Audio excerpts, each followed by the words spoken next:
like to call the meeting to order. Please rise if you're able and join me in the Pledge of Allegiance. Allegiance to the flag of the United States of America and to the republic for which it stands, one nation, under God, indivisible, with liberty and justice for all. Thank you all for coming tonight. Madam Clerk, would you please call the roll? Supervisor Moore, Present. Councilwoman McNamara, Councilman Iacilli. Present. Councilman Pell, Here. Councilman Wetzel. Present. Thank you. Before we get started, I just would like to take a minute to pause and reflect on the events of, actually, should we stand for, of September 11, 2001. This is the 24th anniversary of the tragic event is coming up this Thursday. And like many of you, I remember exactly where I was on that day. I was working as a bank attorney on 42nd Street in Manhattan, and as I stood looking down Fifth Avenue watching the towers fall, everyone with me was silent but for a collective gasp. And we knew in those moments that thousands of people had just perished.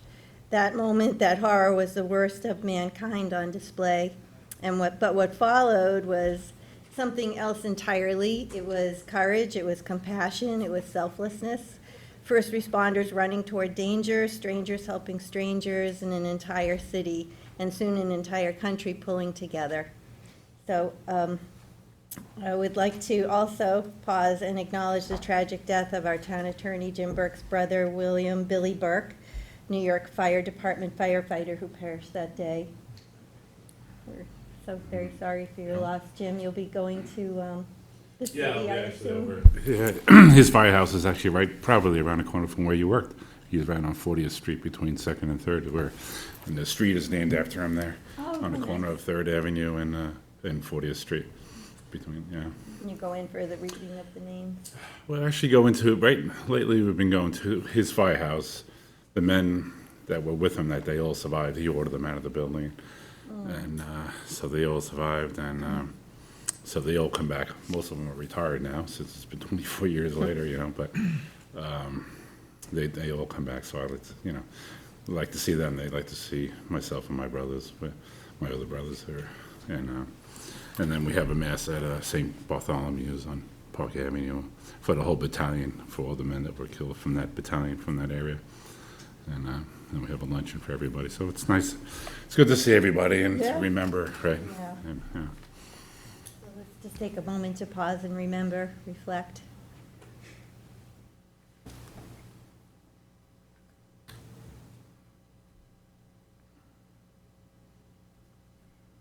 Thank you. And I would like to note that our Public Safety and Emergency Management Department has placed, as they do each year, 300, and they put out the flags in the ground in front of their facility in Hampton Bays in remembrance of those who died. And I also did want to just mention some other sad news that we've had in the town. Our housing director, Cara Back's father, Robert Cheeseman, passed away, as well as our former council member, Jenna Suskind's wife, Cynthia. So please hold them in your thoughts, and our prayers go out to their families. And a note on Kara's dad. Kara's dad was also a chief in FDNY. Oh. He actually worked as a firefighter under my dad, who was the chief, and then he was my brother's chief at one point, so he knew both my dad and my brother. Yeah, so, He was on the honor flight with me when I went, and Yeah. Cara was his escort. good man, right? And very nice. Yeah. All right, so thanks, everyone, for your patience, and I'd like to move forward with the meeting. I move to approve the minutes from the town board meeting of August 26, 2025. Second. All in favor? Aye. And I do have one walk-on that I'd like to add to the agenda. It's town board resolution ID number 50865, the warrant. So a second to walk on the reso. All in favor? Aye. Okay, Madam Clerk, would you please read the communications? Certainly. We have received the following communications in the office of the town clerk. We have received a public hearing notice from the town of East Hampton, Village of North Haven, local law adoptions, Village of West Hampton Inn, Planning Board public hearing notice, Cindy, your microphone's off. Gotcha. It's on now. I got you. Thank you. I don't turn it off. I don't know how it's going on and off. But, we've received the following correspondence, emails, letters regarding the following: acceptance of the Tactical Targeted Grant Program, Resolution 2025-1007. Notice from Altice Optimum concerning channel update. Notice from Altice Optimum concerning changes to standard pricing of certain Optimum video and equipment offerings impacting residential customers. Proposed change of zone application for Mariner Housing LLC, Southampton. Public hearing regarding Poxabog Field, Sagaponic, sidewalks in Hampton Bays. The following bid and request for proposals was opened on August 27th at 1 p.m. for the bid for Quail Run test boring. And that concludes the communications for this meeting's agenda. Thank you. We have 10 public hearings today, so I'd like to remind everyone to try to limit your comments to the 3 minutes. Madam Clerk, would you please read the notice for the first public hearing? Public hearing number 1, to consider amending Town Code, Chapter 64, term limits to eliminate term limits for zoning board and planning board members. I wonder if we should combine the two, do you think, Kathleen, or just do they take them separately? It's the board's preference. Let's call them both.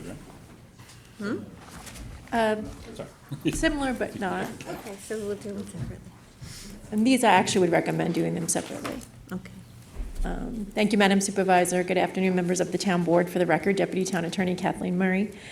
Currently, Town Code Chapter 64 addresses term limits, which limits a zoning board or planning board member to 2 full 7-year terms.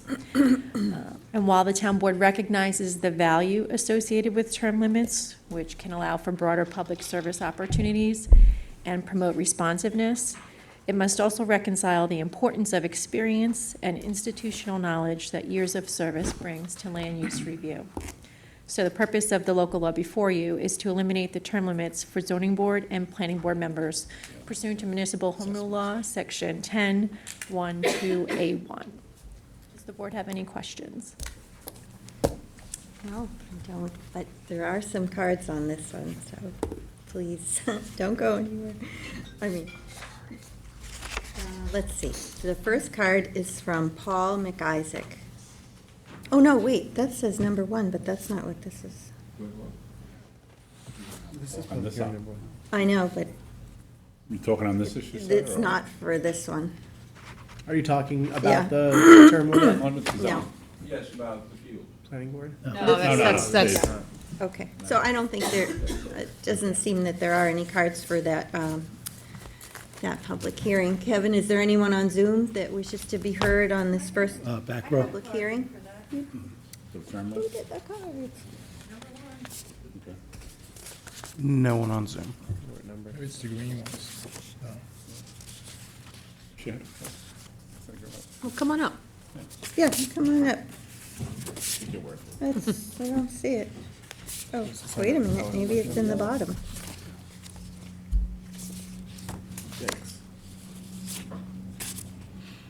Here it is, Amy. Sorry. Thank you. Okay, so that was unexpected. Ladies and gentlemen, good afternoon. Amy Paradise. Why are we messing with the term limits? We've 2 7-year term limits, gives people time enough to get a big project done, keeps the, all the experience, but you don't have them hanging around. It looks to me like you're taking everything out, then putting in 4-year term limits, and you're going to let them go for as many 4-year term limits as they feel like. I'm really against lately setting people up so that they can stay in anything for life. Bad things happen. So unless there's really, I don't, who proposed the change and why, and is it really necessary? Doesn't look like it to me. Thank you. Thank you.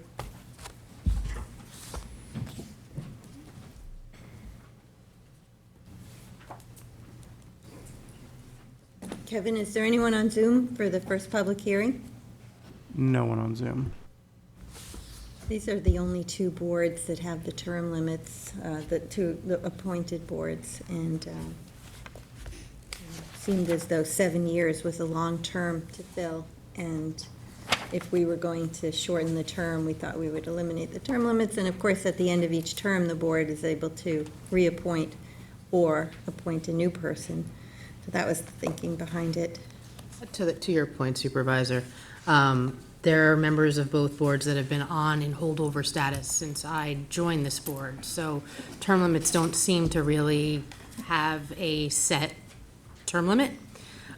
Because if you can keep people in holdover status indefinitely, then what's the point of having term limits? And to that point, when I was against, when I voted against them extending the terms to 7 years.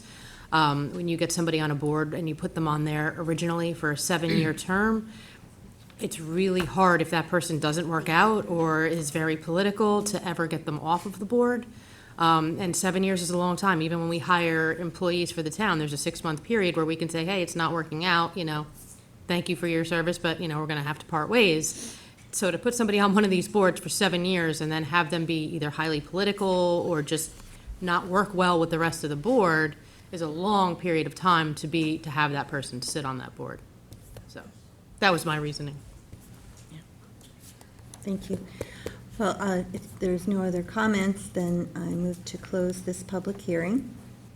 Second. All in favor? Aye. And then on a related matter, Madam Clerk, would you please read the notice for the second public hearing? Public hearing number 2, to consider amending Town Code, Chapter 330-163, Organization and General Procedure of Zoning Board Appeals, and Chapter 330-181, Organization of Planning Board, to reduce the term of zoning board and planning board members from 7 years to 4 years. Thank you, Madam Supervisor. Good afternoon. As just indicated, the purpose of this local law is to reduce the term of zoning board and planning board member appointments from 7 years to 4 years, and thus appoint or reappoint, as the case may be, members to 4-year terms. This local law will not interrupt any current members' terms. By way of this amendment, and to the extent necessary, this local law shall supersede New York State Town Law Section 267 sub 5 and 271 sub 5 pursuant to Municipal Home Rule Law to establish terms that are less than 7 years, which is this board's prerogative to do. We have received comments from the town's planning board, which are part of the clerk's file. We are still waiting for comments from the Suffolk County Planning Commission. It was referred to them on August 14th, so they do have a few more days to send in comments. Does the board have any questions for me? I have a question. I know the planning board mentioned something about their concern that there wouldn't be sufficient staggering of replacements. Yes. Could you speak to that? Is I- there a way for us to accommodate that? There's not really. So when we initially prior to 2022, the terms were 4 years. We reestablished the stagger in 2022 when we did 7-year terms. And what town law says, those sections that I read, is town law says the term should generally be the same amount as the number of people on the board. So you can achieve that stagger. It's 5 years, 5 members, 7 years, 7 members. This board has every prerogative under the law to change that scenario, but to go from 7-year terms to 4-year terms with 7 individuals is it's really not possible to achieve that stagger. But that's a policy decision for this board to Can make. I speak to that as well? When we did the 7-year terms, that was the reasoning, but the reasoning, the more basis for that was that because there were term limits, you were losing potentially a majority on the board in one fell swoop because they had to leave. Without the term limits being there, not everybody is going to leave at the end of 4 years. So it's, people are going to stay, people are going to go. And we have that already now. People leave midterm because they have other commitments or, something comes up. So that was the reason for the staggering, was with the term limits. We were losing potentially a majority of the board and their institutional knowledge because of term limits. Mm-hmm. But also, if there's some people that are there now, so they get reappointed retroactively to the beginning of when their term expired, wouldn't it result in maybe 2 people a year would have to be replaced, 2 or 1? there'd still be some degree of stagger. There might, yes, Madam Supervisor, you're correct. To the extent that we did start to implement that stagger for 1 and 2 years, yes, that would be recognized or accomplished as you reappointed or appointed persons to those seats when that 1 year and 2 year expired. Yeah, I understand.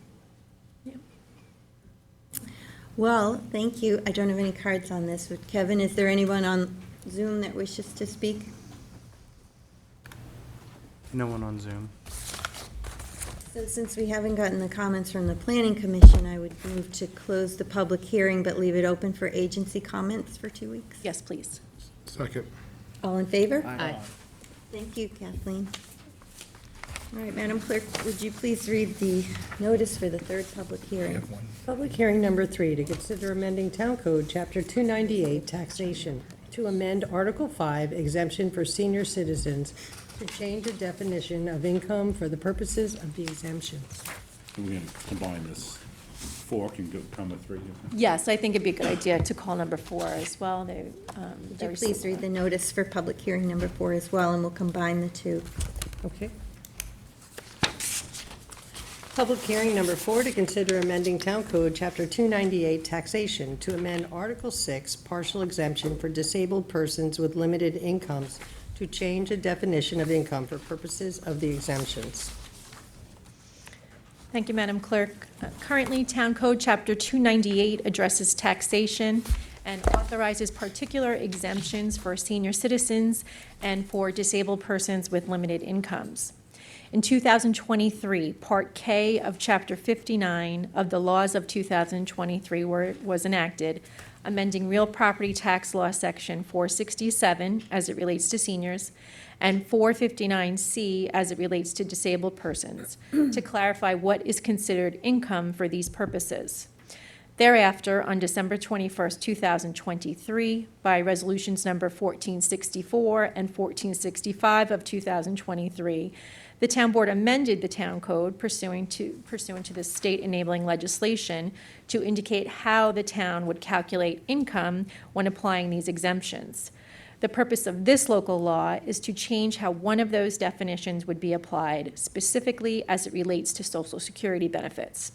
Thus, for purposes of these 2 chapters, any Social Security benefits not included in the applicant's federal adjusted gross income shall not be considered income for these purposes. This does have the support and recommendation of the town's sole assessor, Lisa Gorey, and to the extent you are so inclined, there are resolutions of adoption for your consideration today on the agenda. Does the board have any questions? So this is when somebody, Kathleen, when someone is seeking relief from the assessor, we are not counting Social Security as income, correct? Correct, yes. Certain portions. Yeah. It's part of a larger section, which speaks to income requirements, and for those people that are at a $50,000 threshold or below, and it's how the definitions are applied to that. Thank you. Right. Thank you, Kathleen. Amy, did you want to speak on this? I know you indicated on your card that you had a comment. Confused about what it was doing. You have to come up here to speak. So is it? It's clear now. Is it making it easier for people, really? It's saying that Social Security, certain Social Security benefits will not be included in the calculations as to whether you qualify for, Various The relief exemption. programs. yeah. Right. It does allow some people that, who may not qualify, maybe just get underneath the $58,000. This arose because of people seeking relief and maybe weren't able to necessarily get all of the relief that they could have gotten, so that's what this is helping to address. That's Correct, Councilman. Okay, thank you. Thank you. Thank you. Kevin, is anyone on Zoom for the third and fourth public hearings? No one on Zoom. Okay, good, thanks. All right, well then, if no other comments, then I move to close public hearing number Second. 3. All in favor? Aye. And I move to close public hearing number 4. Same second? All in favor? Aye. All right, Madam Clerk, would you please read the notice for the 5th public hearing? Public hearing number 5, to consider amending 235-4, noise exemptions to allow for use of small speakers outdoors. Good afternoon, Supervisor Moore and members of the town board. Assistant Town Attorney Sean Cambridge. This is a pretty straightforward update. This section of the noise code was last updated in 1988. So technology has pretty drastically changed since that time period. And essentially, we have a code on the books that really nobody can comply with because, you know, everything in our pocket is a speaker. So anything, cell phones, little Bluetooth speakers, are a violation of the code as the way it's written now. So we just want to update this to stay with the times and make a code that we can actually live with. While small speakers would be allowed for it, they would otherwise have to fit within our noise code, which is very elaborate and has decibel readings for various times of the day. So the code just now includes language that it includes small outdoor speakers and between the hours of 7 a.m. and 7 p.m. Correct. That do not exceed the noise standard as otherwise established.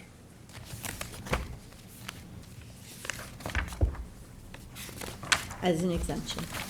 Yeah, and this will help our public safety and code enforcement to It'll enforce. reduce, lots of people call for like people talking on speakerphone and little, you know, it's sometimes like kids watching an iPad or little Bluetooth speakers or things like that. It'll cut down all those calls and, you know, make it a lot easier to go and respond to the ones that are actually a problem, where somebody set up PA speakers or something to that effect.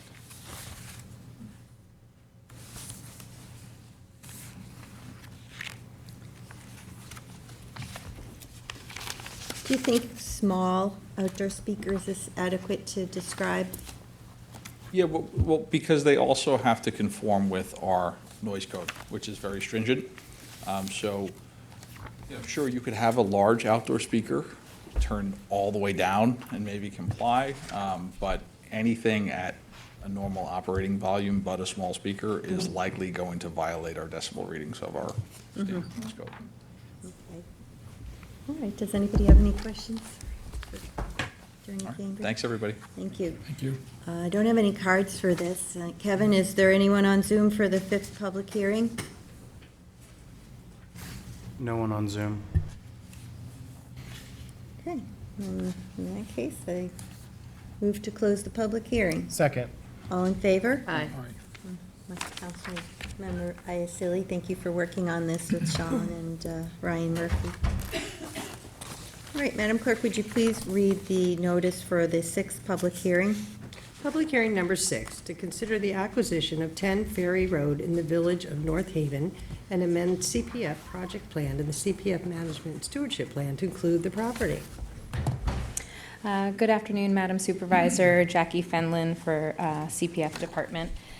This is before you today to consider the acquisition of 10 Ferry Road in the village of North Haven and amend the CPF project plan to include the project and as well as the management and stewardship plan. This property is located at 10 Ferry Road in the village of North Haven, Suffolk County, New York. It possesses an area of 2.5 acres, so it is the first aerial that's printed on the wall over here. This property is known as Suffolk County Tax Map Number 901-6-5-66, and this the owner is 10 Ferry Road LLC. They are purported owner, and they have interest and expressed interest in selling the property for $15 million. So this is a very valuable part of North Haven. This, as you can see on the aerial, is adjacent to existing New York State lands and would preserve a significant natural shoreline along the bay there. So we have proposed that the town board consider including this in the community project plan under the Village Hamlet Greens Park and Recreation Open Space, as the property contains tidal wetlands and will preserve shore frontage along Sag Harbor Bay and will further provide public access to Sag Harbor Bay as well. Thank you, And Jackie. I did want to say that Mayor Fiore is here from the Village of North Haven, if to show support, if you'd like to hear from him as well. Certainly, Mayor, if you'd like to say a few words. May I? Yes, please. I asked CPF Director Fenlon to look at this property because one of the important things, there's a few important things about it. It's a whole lot of waterfront. There's an owner who wants to build a a McMansion on this property right here. Opposite this property is Steinbeck Park that the CPF funded years ago, that is still under construction. And next to Steinbeck Park on this side are 3 big glass cubes you may have seen at some point. And this is one of the things we wanted to avoid, was another big glass cube on this side. So it would look like the Bernini churches in Rome. So this way we can have undisturbed land, we can have waterfront for the residents of the entire town or the entire county, whoever wants to come. Great place to see the fireworks, by the way, on July 4th. And I realize it's a few bucks, but it is, our real estate is very valuable. This seller is willing to do this. He could probably get more for it, but it's really, really important, I think, for the beauty and the preservation of our land. And I would really hope that you all agree. Thank you. Thank you. I just want to say one thing. I was very excited when I saw this come up, and I was right on Jackie and Dan. Hurry up, don't lose it. And this is, like the mayor said, this is a great asset for the town people. And it's very rare that a property, that we are so thankful to have the CPF revenue that we do. I think he was pointing to the wrong one, too. Yeah, can you just point to the right one and explain the buildings that are on there? And Yeah. The other land is state land already on. Yeah, This is so the state. green right here is state land, right here. So there's already existing natural shoreline. Hopefully you can hear me. And then the rest of the property contains this natural shoreline as well. There is an old seawall there that is kind of just, in disrepair, but we would probably just leave that there and let it kind of like passively, restore to native vegetation. But right now, the house there is modest. We are asking for the house to be demolished. So that will just be really an open area that we can consider for future park purposes. Great. All right, thank you. Kevin, is there anyone on Zoom for this public hearing? No one on Zoom. Okay, thank you. Well, if there's no other comments, then I move to close this public hearing. Second. All in favor? Thank you. I did want to let the board know that the authorization is on this afternoon's agenda. It's Resolution 1082. Thank you, Jackie. All right, Madam Clerk, would you please read the notice for the 7th public hearing? Public hearing number 7, to consider the acquisition of 199 Dune Road in the Village of Quogue and amend the CPF Management and Stewardship Plan to include the property. All right, good afternoon again, Madam Supervisor, Town Council members, Jackie Fenlon here for Community Preservation Department. This is another property that we have been looking at.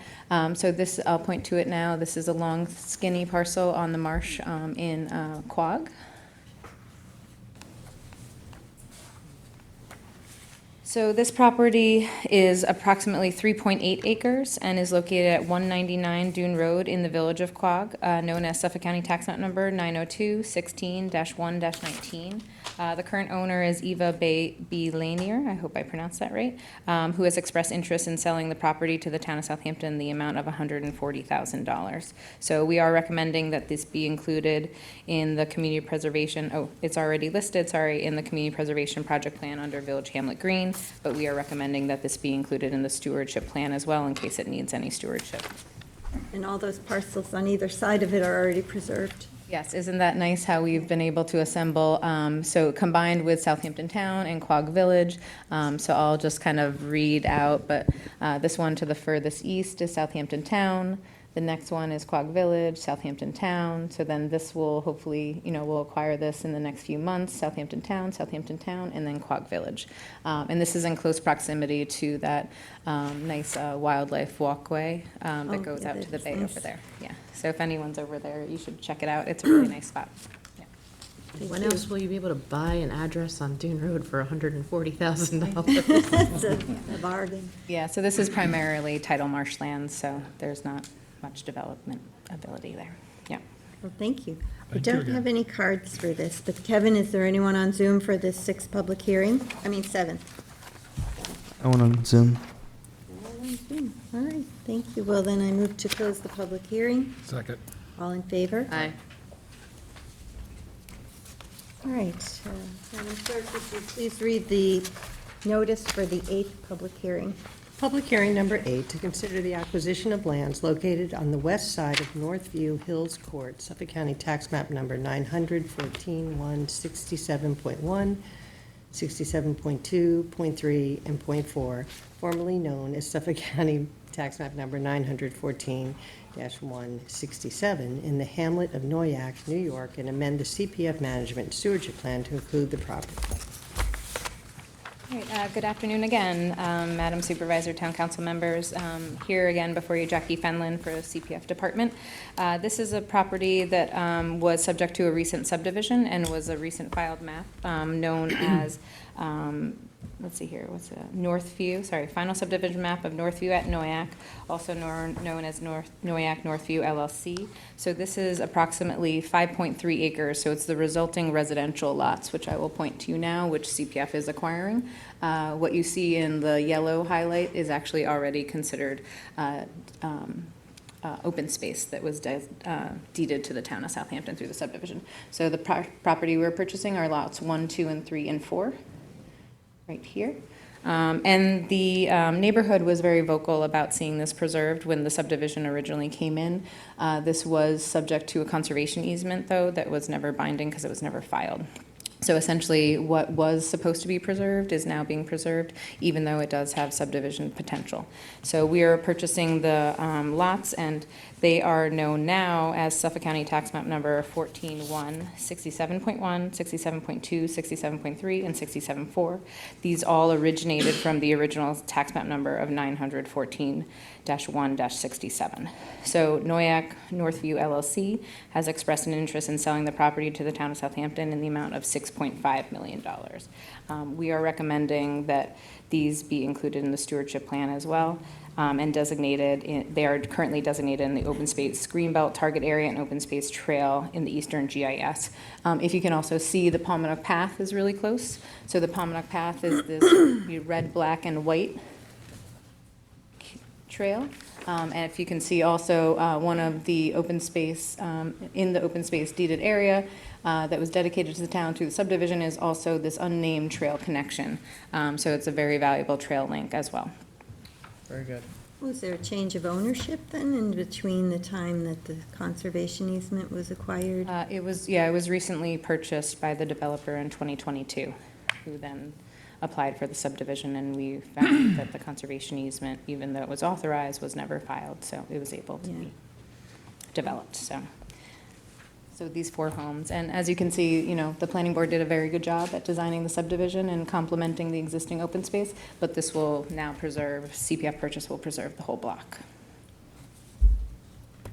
Thank you. Yeah, you're welcome. I don't have any cards for this public hearing. Does anybody on the board have any questions?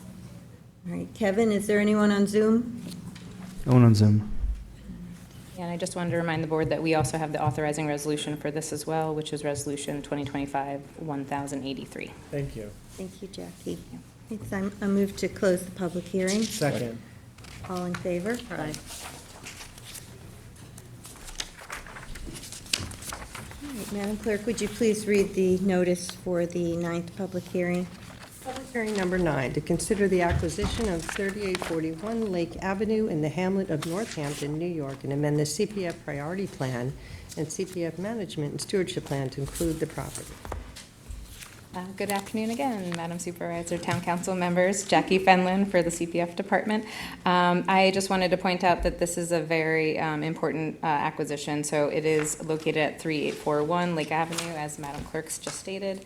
This is, even though it is a 0.3 acre property, this was a property that the town board really wanted CPF to seek out, and we were able to make contact with the owner.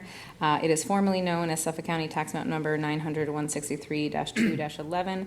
So we're very happy to report that Rainbow Capital Incorporated has expressed interest in selling this property to the town of Southampton in the amount of $420,000. So we are going to recommend that this be included in the CPF project plan and designated under open space area, as it's adjacent to Suffolk County land, which contains extensive pitch pine oak forest, New York State DEC freshwater wetlands, and preservation of the subject property will add to the surrounding preservation pattern, as you can see here.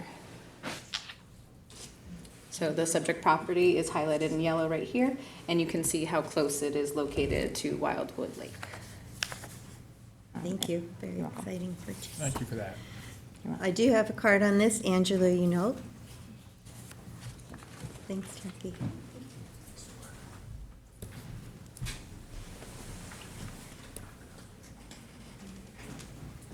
Good afternoon, Supervisor and members of the board. My name is Angela Yanault. I'm the president of Franca, Flanders Riverside Northampton Community Association. Hi. We are happy that you are planning on purchasing this property. It will look better than what it is. We do have concerns in the future for taking more pieces of property off the map without having something being developed on it. But for this, we're very excited to see that gas station go, or what that was in the past. Will it become an open field? That's what I'm assuming it's gonna become, like, eventually vegetation will just take over? I think Jackie can speak to that. Thanks, Angela, for your support. Yes, Angela. So the idea here is to allow the gas station, the previous repair garage will have to be demolished. That's the responsibility of the owner. And they will also be taking up all the asphalt, so we'll allow it to passively revegetate. Yes, so, yeah, and if any stewardship activities, that's what's so important when we add these to the stewardship plan. That allows us also to come in if there's any restoration efforts that are needed in the future. Oh, good. Thank you. Kevin, is there anyone on Zoom for this 9th public hearing? No one on Zoom. Okay, then I move to close the public hearing. Second. All in favor? Aye. All right, Madam Clerk, would you please read the notice for the 10th and final public hearing? Gladly. Public hearing number 10, to consider change of target area for parcel currently designated as agricultural lands preservation target area to open space target area for CPF acquired parcels located at 66, 68, and 78 Sag Road and 135 Poxabog Lane, Village of Sagaponack, and to consider amending the CPF management stewardship plan.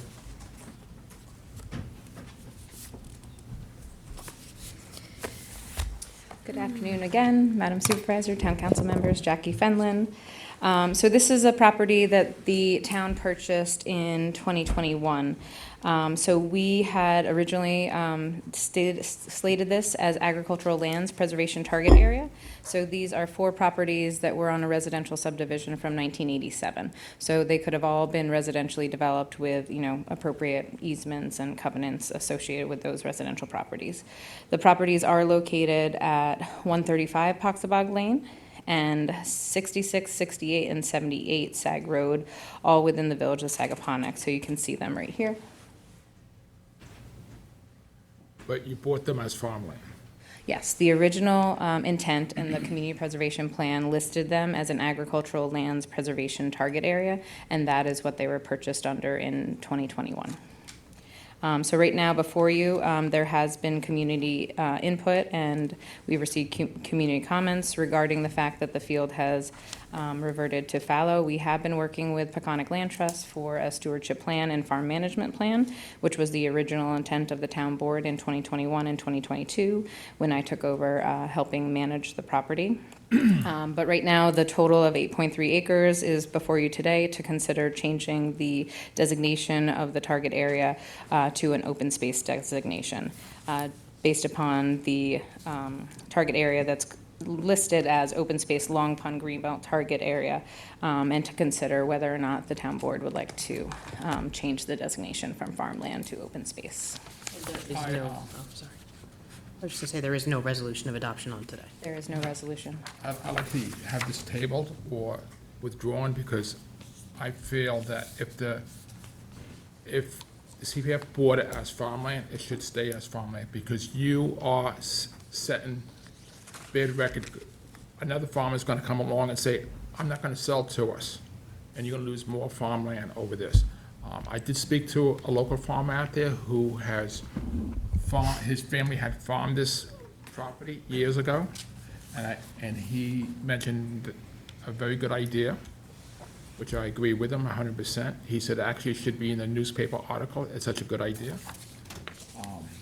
That he would come in the springtime, he'll till the property, plow it over, and heavily plant buckwheat with wildflowers. Then you could have someone come and put beehives along there so you can farm the bees. The property will stay as an open field with flowers. He said, I asked him if it was feasible to put a fence and irrigation. He says, no, not for a regular farmer. I said, it costs too much, which I agree with him. And he said that if you do the buckwheat and the wildflowers, that'll protect the soil. So if there's a food shortage in 10 or 15 years, it could go back growing food plants. He did recommend that if it ever went back in the future to farming, that it has to be all organic, because he was afraid that it was too close to the pond for fertilizer and pesticides to go in and the runoff. The highway department has goats, and they're willing to put the goats there to start knocking down the invasive species. So come the springtime, if this board agrees and the neighborhood agrees, I think it would be very good for Sagaponack to plant a beautiful field with wildflowers and buckwheat, just like the one, I think there's one on Hedges, I think, Parsoners. Is, which, I don't know who does that one, but, you know, the wildlife can go in and out, the turtles can go in it, the deer can walk through it. And I think it's a better plan than just letting it sit there and have the Russian olives and the invasive species take over and ruin it in the long run. Yeah, it's an important point to make that no matter what type of designation, if you want to retain the vista to Poxabug Pond, which we can see in the 1987 plan, there was foresight for that with the scenic easement that they imposed. This will need some kind of mowing to happen to make sure that it doesn't revert to invasives and shrubs and trees that would block that view as well. This was acquired as ag in 2021, correct? Yeah, it was farmland, yeah, agricultural. So what was the delay in actually moving it forward? for farming? We were working with the Peconic Land Trust, but because we were made aware in the end of 2023, when we were refining it, of the scenic easement and drainage easement, we wanted to fully review the drainage easement, and I have to admit, the scenic easement, unfortunately, the quality of the document that we had was very hard to read, so we were working on legibility. But we did work with our CPF Assistant Town Attorney to review the scenic easement and to make sure that the farming plan could comply. Also, we were looking at the agricultural fencing, basically layout of where, you know, it should be. And it's kind of a tricky property that we were looking at, and when we reviewed it, unfortunately, the proposals that we received also required that this would have to go out to bid. But before putting it out to bid, we were essentially working with Peconic Land Trust on the details of the farm. Can I ask you, you mentioned the Long Pond Greenbelt target area. Can you explain how this particular property intersects with that? So Poxabog Pond is interconnected with the watershed of the Long Pond Greenbelt. So in our discussions with Peconic Land Trust, we were talking about having, you know, basically some of it farmed and some of it converting to a native planting area, cognizant of the water quality projects and the water quality initiatives for Poxabog Pond. But they're all hydraulically connected, so that's a fragile freshwater pond that's within that watershed. Right, and we received numerous letters from environmental groups talking about the environmental sensitivity, the problematic nature of what could happen, implications of, you know, the disturbance of the soils, X, Y, and Z. My consideration on the Long Pond Greenbelt is that this is a very significant swath of land that started getting preserved in the 1970s by the Suffolk County to advance what became historically the Suffolk County Open Space Preservation Program. We would not have the County Open Space Preservation Program if we did not begin preserving land in the Long Pond Greenbelt area. It was really part of the historic collection of land that county planning saw back in the, I believe, the 70s we're talking about. So I worry of the potential. I know that there's concern about what is the precedent that we're setting if it was acquired as ag and now we're preserving, but this particular region in particular is extraordinarily sensitive environmentally and was part of the open space preservation program beginning in the 70s. And knowing that what we know of how this region intersects geologically, ecologically, I worry that we are actually setting a precedent for something completely the opposite. And I think the environmentalists agree with that. And quite frankly, I'm not in favor of tabling this. I think we should hear from the public, and let's hear what people have to say, and then we can make our determination from there. But, we've received letters upon letters, emails upon emails of people asking us to consider preserving this as open space. So I get that there are some legitimate arguments to the farming, and I like what PLT presented, but I think we need to also hear from the public. So, as the co-sponsor with Councilman Iacilli on this public hearing, I absolutely want to hear from the public and what they have to say. But having spoken to several multi-generational farmers from the area, I do understand the really serious undertaking this is of changing a parcel from farmland to open space. And the weight it puts on current farmers who might not then come to the table to sell us their farmland for fear that we might do this in the future. I personally have always felt that we should not buy fee title to farmland. We should leave it in the hands of farmers and buy the enhanced rights and make sure that it continues to be farmed for generations. And that's the model that I want to pursue going forward. But I agree with Councilman Pell that this is something we need to seriously consider because there is a lot of weight to this. And like I said, I did co-sponsor this public hearing, and I do want to hear from the public. But I do believe that without changing the designation, there is a compromise to be had. I don't know if it's exactly what Councilman Pell is, but I think we can work on this and come up with something that not everybody is going to be happy with. But it's something that will preserve our promise to the farmers of the area and also, keep this open space. And I 1,000% do not support this being fenced in any way, shape, or form. So I just want to put that out there. And that in itself is going to limit what types of farming, if any, can be done on this site. So I do want to hear from the public, and I do agree with Councilman Pell that I think this is something that we need to really heavily think about because changing a designation of a CPF property is not something we should entertain lightly. So thank you. You don't want to rush into it because we agree. have all winter to think about it, and because it's not time to plow in until the springtime.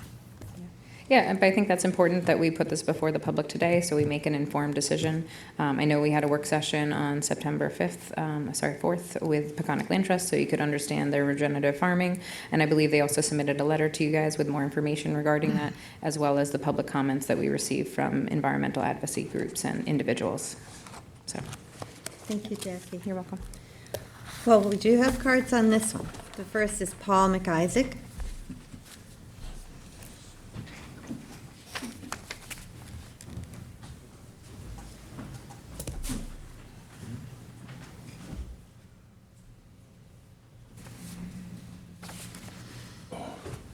Thank you. Paul McIsaac, I live in Sagaponic with my wife. Thank you for raising 9/11. I'm here because for 2 years I was a therapist working with survivors, and I learned about Long Island and moved here and was completely ignorant of any of these farming and ecological issues. My yard was your standard grass yard. But I've begun to learn, and groups like Rewild and Change Hampton out here, which are doing so much, I've started to learn what it means, what's the difference between a field that looks nice to me and what's good for the water, the air, the pollinators. That's not the same. I drive by that field all the time across from Woofers, and it looks like a bunch of weeds. So it's not a pretty, and you think of it that sort of way. But I've learned now that that land is directly connected to our aquifer.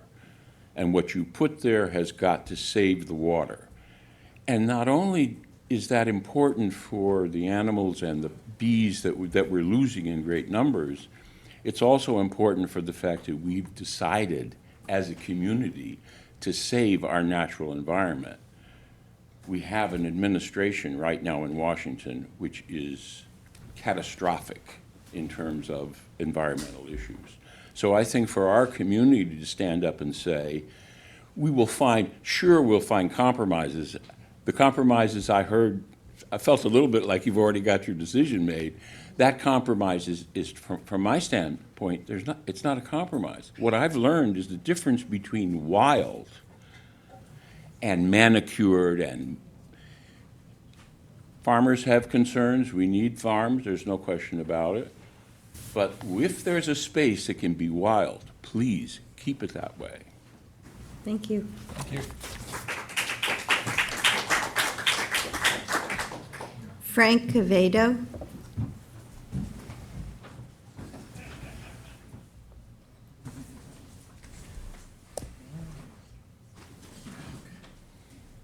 Good afternoon. Thank you, Madam Supervisor and the Town Board, for giving me this opportunity this afternoon. Please state your name for the record. Frank Quevedo, Executive Director of the South Fork Natural History Museum. Thank you for this opportunity. Appreciate it. So I am here, my title at the museum is Executive Director, but my real primary job at the museum is to create environmental awareness and to educate the public on a daily basis as visitors come in and out of the museum. We create our education programs twofold. We have a museum, but we also take people outdoors and interact them with the natural world here on the east end of Long Island. I've been the executive director for 16 years. Our entity has been in existence teaching the community about the sensitivity of our environment for 36 years. So I really feel that our mission at the museum is extremely important to teach people, and that's what I'm here for. I know you guys are well educated as to what preservation is, and preservation and conservation are ways to protect the environment, but there's two different approaches that conservation and preservation have. The goal of preservation is to protect the environment from negative interactions due to human activity. And for me, I believe that if you see this farm field now and how it's come back to its natural habitat, grasslands are one of the rarest habitats on Long Island. I'm sure Bill and many of you who have grown up out here know that 400 years ago we had prairie lands that were all throughout Long Island. This field naturally is turning back to a prairie grassland habitat, which is creating the biodiversity necessary to sustain the natural environment here on Long Island. The east end of Long Island, to me, is the most beautiful place on earth. And when I see this grassland habitat returning to its original state, it's important to preserve it properly. And for me, to see the animals and the different wildlife that exists there now, I just drove by there today on my way to work, on my way to the on Town Hall, and I found 60 or 70 tree swallows taking advantage of the insect life that's being provided to them from this little 8.3 acre parcel, creating the energy necessary for these tree swallows to migrate all the way to South America. The connection that this grassland has evolved naturally to be available for a lot of our migratory birds. Eastern box turtles live in there, American woodcocks. I've driven by there over the years and seen peregrine falcons taking advantage of the habitat to feed on other birds and sparrows. I thought I heard a grasshopper sparrow there the other day, which is an animal that lives in the grassland habitat, and they're declining tremendously. 30 seconds. Just in the short period of time that I've been an environmental scientist on Long Island, 30 years, I've seen a tremendous decline in not only our terrestrial habitats, but our marine habitats as well. So habitat is the key component to sustaining biodiversity here, and sustainability means forever. That's what sustainability is. So, yeah. Apologize for that. So anyway, that's my premise of being here, and I appreciate the opportunity to talk to you. Thank you. Thank you. The next person is Finny Dinora Brondell.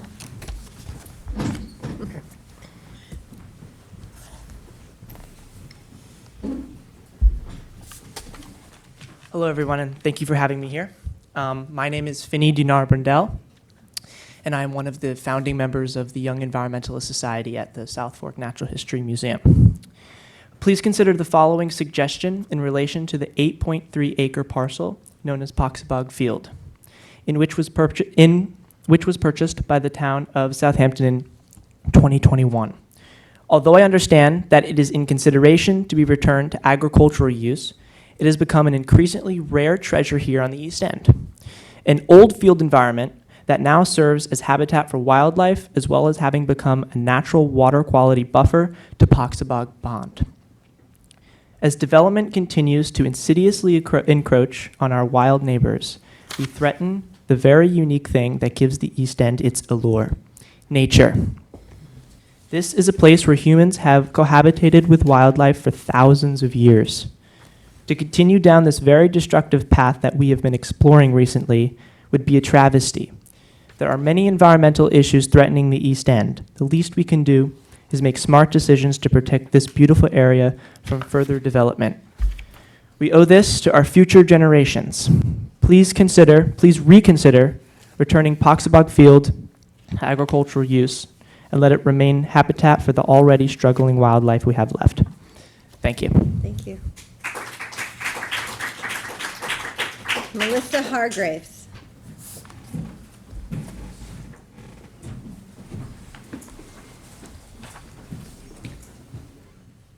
Hi, good afternoon, and thank you for allowing me to speak. I'm just going to piggyback. Just state your name for Sorry. the record. I'm Melissa Hargraves. I am the president of the board of directors at the Evelyn Alexander Wildlife Rescue Center. We are the only wildlife hospital on the East End.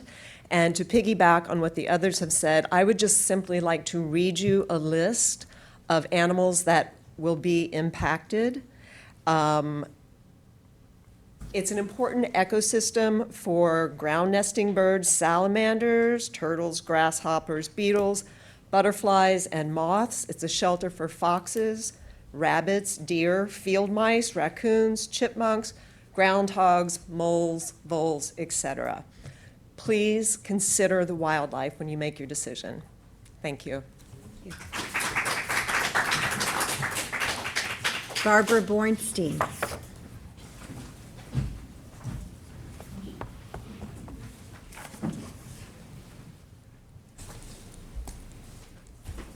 Thank you for allowing me the time to speak today. I'm Barbara Bornstein. I live at 288 Sag Road.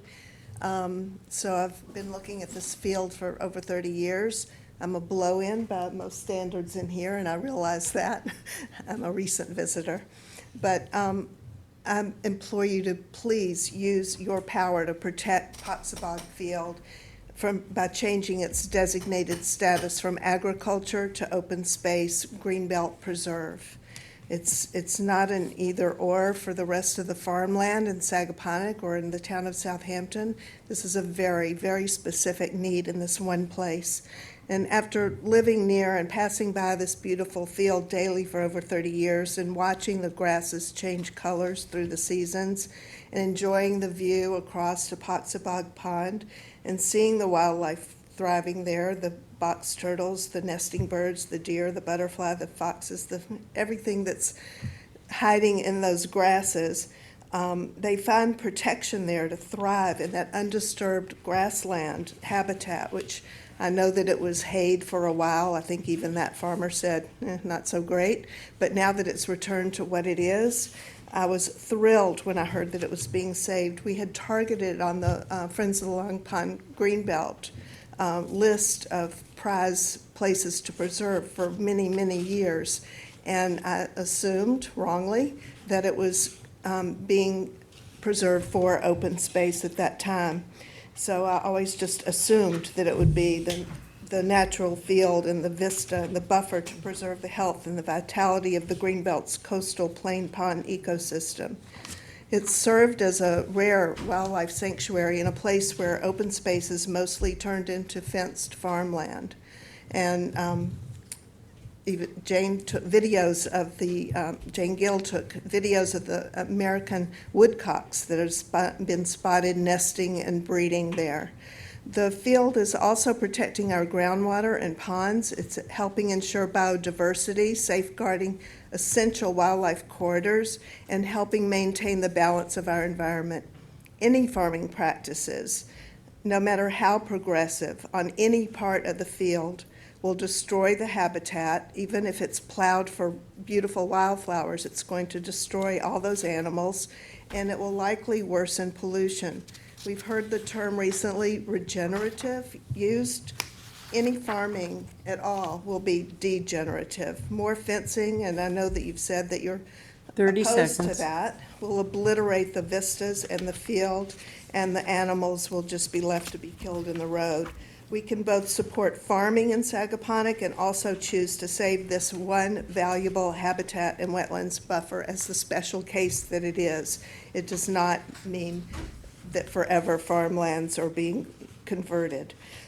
Please protect this beautiful and irreplaceable habitat from being fenced and plowed, obliterating the wildlife who has established homes there.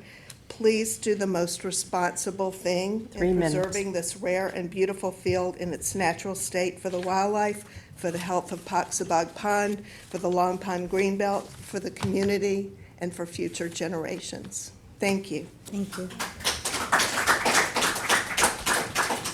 Jane Gill. I'm actually going to pass because everyone spoke, is saying exactly what I was going to say. So. All right, thank you, Jane. Day Dayton.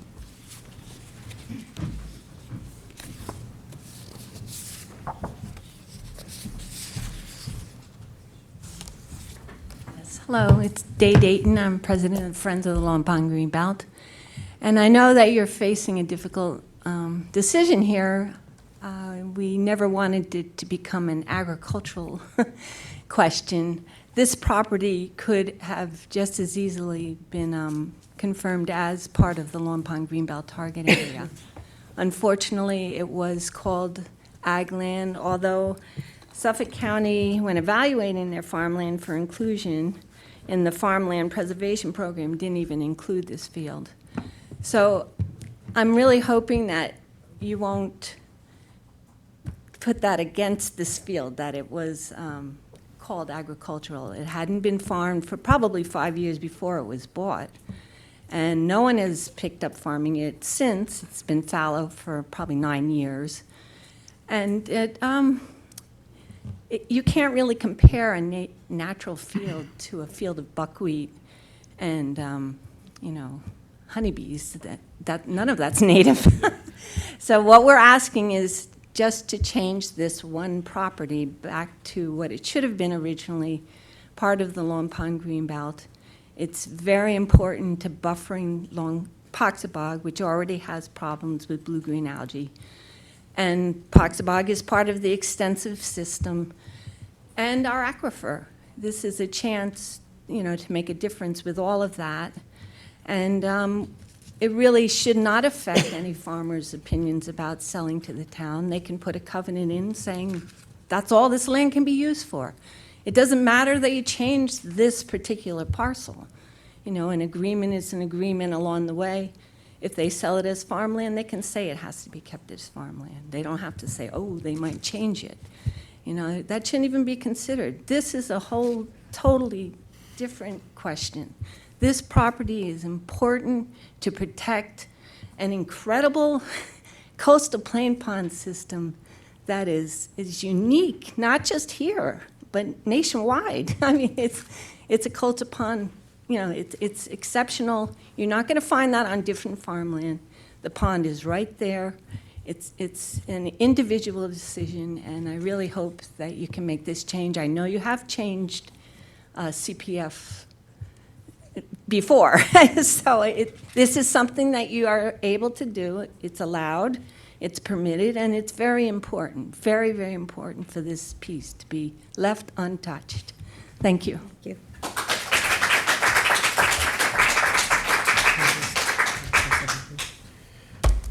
I just want to say, Day, you and the work of the Friends of the Long Pond Greenbelt, the work cannot go unnoticed. For years upon years, you've helped educate government, legislators on the importance of preservation, the importance of our wildlife. And I just want to say from the bottom of my heart, thank you for the work that you do to protect our lands. You know so much about the history of our lands, and we really appreciate all your work. that I have known you since I've been a trustee, and, you know, we're always trying to save the environment. You know, only thing I have on this property is changing it. You know, it could stay how it is, but changing the covenant. We made a promise when we bought it. That's the problem I have. It's like, you know, you made an agreement, you stay to it. A man's only as good as his word, okay? That's the problem I have, okay? If the CPF can say, just leave it alone, we're not gonna farm it, but we're not gonna change it, I'm fine with that. But when you have to change something, you made it, how you bought it, you promise someone's gonna be out, cut the land, it should stay. You know, I wish that when my father sold the property for the fish dock, it stayed a fish dock. Now, there's no fishing boats. So that's what I'm looking at, you know? It may, maybe never be, it might never be farmed, okay? But just changing that, those words is, that's what I have a problem with, okay? And if we could just say it, keep it how it is, it's fine, you know? But if we can't, and it has to be farmed, one part of it, we have to find the best way we can farm it for the environment, okay? Plant something one time, then let it go, okay? But we have to put our heads together and find how to do that. That's why I wanted to not make a decision today, but get all people together and figure out what the best way to do it. I just want to clarify, though, Bill, that while it was acquired as farming, there's no official agreement necessarily with any sort of organization for farming. No. That's something that's being explored, and with, the finding of new information, we're learning more about the land, about the history. And so I think that that's why we're having this conversation. But I agree with what you're saying, too. And I think when we had our work session, I don't think anybody here was comfortable with fencing and irrigation and, the extent that the farming would have to be done in order to bring it back to a viable farm field. And I don't think that's what any of us really were thinking when we were, discussing it being farmland. So I'm thankful that Jackie had that work session and we were able to hear exactly what was being proposed. But like Bill, I don't, and we do have an agreement with the woman who sold us the property that it would be kept as farmland. And that was her basic covenant in selling it to us, that we would keep it as farmland. It didn't say anything in the agreement that it had to be actively farmed, but the designation was set to be farmland. So, maybe that's the keeping it as an available farmland piece for future generations if the need arises. But at the same time, and I understand your point of wanting this change so that a future board can't come in and go with the agreement of we're going to fence it, we're going to put in the irrigation, and I know how that works, and it does happen. So I understand where you're coming from, but I do wholeheartedly agree with Bill that we bought this piece. I mean, I wasn't on the board when it was purchased, but it was bought with the intent of keeping it farmland, and it hadn't been farmed at that point, and we haven't farmed it since. So, I don't hear from many farmers that actually want to farm it because it wasn't a great piece for farming, but to change the designation when a piece was bought, and we told the purchaser that that's what the designation was going to be. When we had our public hearing, when they had the public hearing to purchase it, the designation was farmland, and that's part of the public hearing process, and that's why we had to have this public hearing. But I do take a lot I did get a lot of feedback, like I said, from multi-generational farmers in Southampton, and it's a really, really tough thing for them to, like they said, listen, is it the greatest piece of farmland? No, but every piece of farmland in Southampton town is worthy of preserving as farmland, so. Well, I just want to kind of go back on a point that seems to be getting reiterated, that, oh, well, this is how it was acquired, so we have to stick to it. Jackie or Dan, confirm, affirmative or negative, right? We've looked at designations of CPF properties previously, looking at what logistical reasons of whether or not we can change it or not, correct? We've never changed farmland, ever. Not farmland, but have we looked at CPF properties and sought designation changes? Right, so in a nutshell, there have been a change of designations in other areas. I've only been here 3 years. To my knowledge, I don't recall a change in designation regarding farmland. Not regarding farmland, but other CPF acquisitions. Yes, parkland to open space, for example, and correct. vice versa, things of that nature. Okay. Your second question, though, Councilman, concerning the enforceability of any potential agreements. As counsel to this board, I would be happy to answer that, but unfortunately, my response would be confidential in nature because it involves legal parameters. I'm happy to share that with you in an executive session on Thursday where we can speak to those issues more. Okay. I've heard that indirectly addressed by each of the respective members. I'm happy to speak to that in executive session, and then you folks will make a decision at that particular point in the near future. Is that? Hey, You, Dan. You might have to, like how you did in the village of Southampton with for the treatment plant, for the algae harvest. When you buy, if you're going to change it, you have to replace it with another piece of land. We might have to do that with the farmland by, Happy to consider that as well in executive session. So if I could take you back to 2021, because I was on the board and I voted to preserve this as farmland. 2021, we were in the middle of COVID. The store shelves were vacant. Food sustainability was an issue. Councilwoman Lofstad at the time said any farmland that we could purchase and put aside to preserve the character of the East End would be tops on her list for preservation. Okay? We also were battling a developer who wanted to build on these lots. So to preserve it was a no-brainer. We did preserve it as farmland, not with the immediate intention of having a farm there. We knew it hadn't been farmed. We knew the soil wasn't great. It may not be farmed for years. It has become something very pleasurable to the eye. It certainly is helping our wildlife, and I would like to see the designation stay, as we promised the town and promised, the people at the time. We may not need this for another 50 years or 100 years, but there may come a time on the East End where we need additional farmland. I would like to see the designation stay, but I would also like to see the field, no agreements, leave it for generations down the road. Leave it the way it is.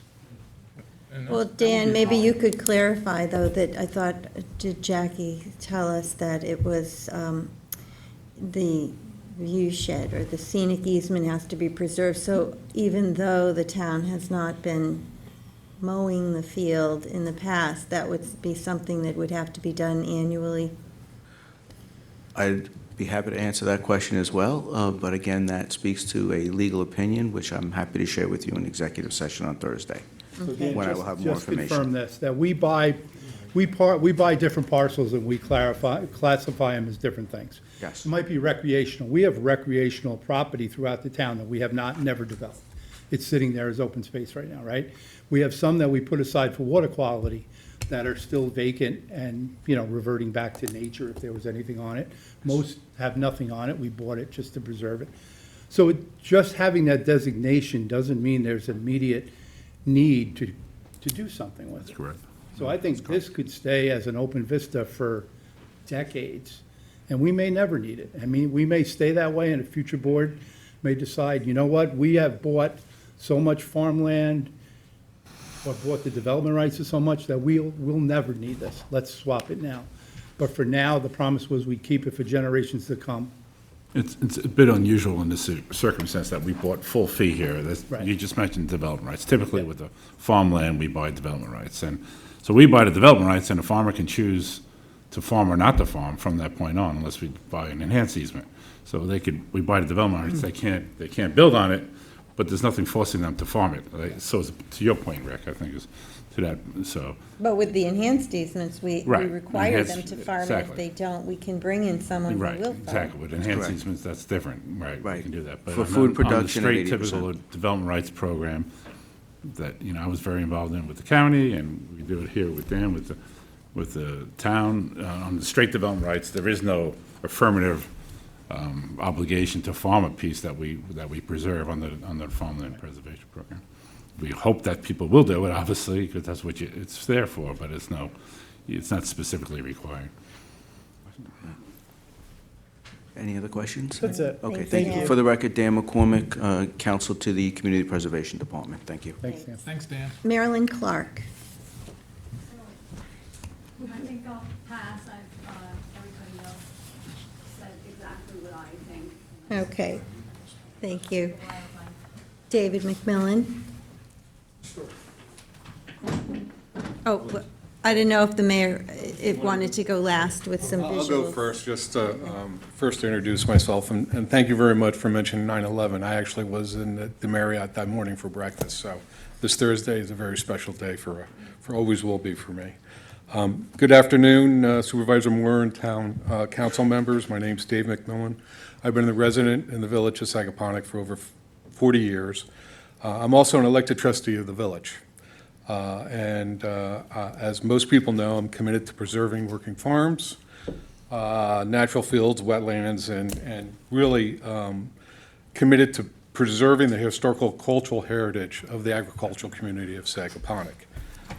And to that end, for the last 2.5 years, I've been engaged with numerous property owners that have development rights on the fields in the village that are currently being farmed. And I'll get to that in a minute because that comes up to the point that Bill and Rick and also Cindy had mentioned. I did attend the working session last week, and I'm glad there's some clarifications coming up about the property, because I think there is some perceived inconsistencies that were relayed during that meeting. And I do think there's some historical relevance when the property was first purchased. I should also mention I'm on the board of the South Fork Land Foundation, and they are in support of keeping the farm field in production as it previously was for many decades ago.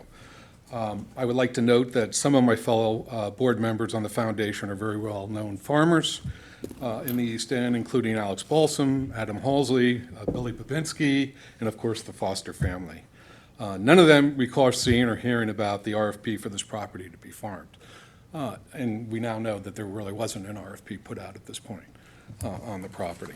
When the property was first purchased, from my understanding, from the benefactor Jerry Bauer by the town of Southampton and CPF in 2021, it was done so knowing she was an advocate of farming. And she actually donated other property to I believe, the CPF and the town of Southampton that has not been farmed. And she would come in the office of the Village of Sagaponack and complain that nothing had been done to this field. She has since passed away a couple of years ago. I mention this because any changes of the covenants and easements to open spaces from purchasers by the town of the CPF are supposed to be farmed potentially creates issues for other benefactors who may want to donate their property in preserving farm fields. If such covenants can be changed, this could prove to be problematic in many of my discussions I'm having with current farmers. And as you may or may not know, there's quite a bit of farmland right now that has potential, unfortunately, has potential to be sold to developers. And this will probably be a pretty important case that they'll come back to me on and say, wow, they could change this. I want to donate my property and keep this farmland. But I could see they could change it at any time. I know it's a difficult decision. I know that not everyone's going to be happy. I'm sure there's a compromise. I just ask you do not change the designation from the CPF. It will have incredible implications for me in my negotiations with current farmers that want to sell to developers. Thank you for your time and consideration. Thank you. Thank you. And Mayor Tillotson, I figured you'd want to wrap things up today. Okay, Bill Tillotson, Sagaponack. Thank you, Maria, and thank you, Board, for listening. Boy, there's a lot to cover. I brought along an aerial photograph of this area in 1962 to show how much land has been preserved for habitat already. To the north of the Poxabog Pond, this field, which is now owned by Suffolk County. When I was a teenager, this was one of the farmers I worked for, Alfred Topping Jr. There's an irrigation sump dug in the corner of the pond here, which was used to irrigate this field. When a developer was looking at it, the county stepped in, and this is reverted to nature. It's habitat. The field we're talking about today is not the only potential habitat around here. This area all over here was farmed by the Tiskas. There's a potato barn storage building here, which was turned into a residence. The Tiskas are no longer alive. The Toppings are no longer alive. None of them farm. This was all developed before any rules were in place for development to preserve any of the land, so this is all houses. This piece here was farmed right up to the edge of the pond. In the 50s, my grandmother would take me, park on the edge of the Tiskas field, and we'd walk across and go ice skating on the pond. That was in the 50s. This is all grown up in habitat. Down here, this was farmed by the Feinbergs. They farmed right up to the edge of the pond. As you can see, there's an irrigation sump dug here where they used that to irrigate the field.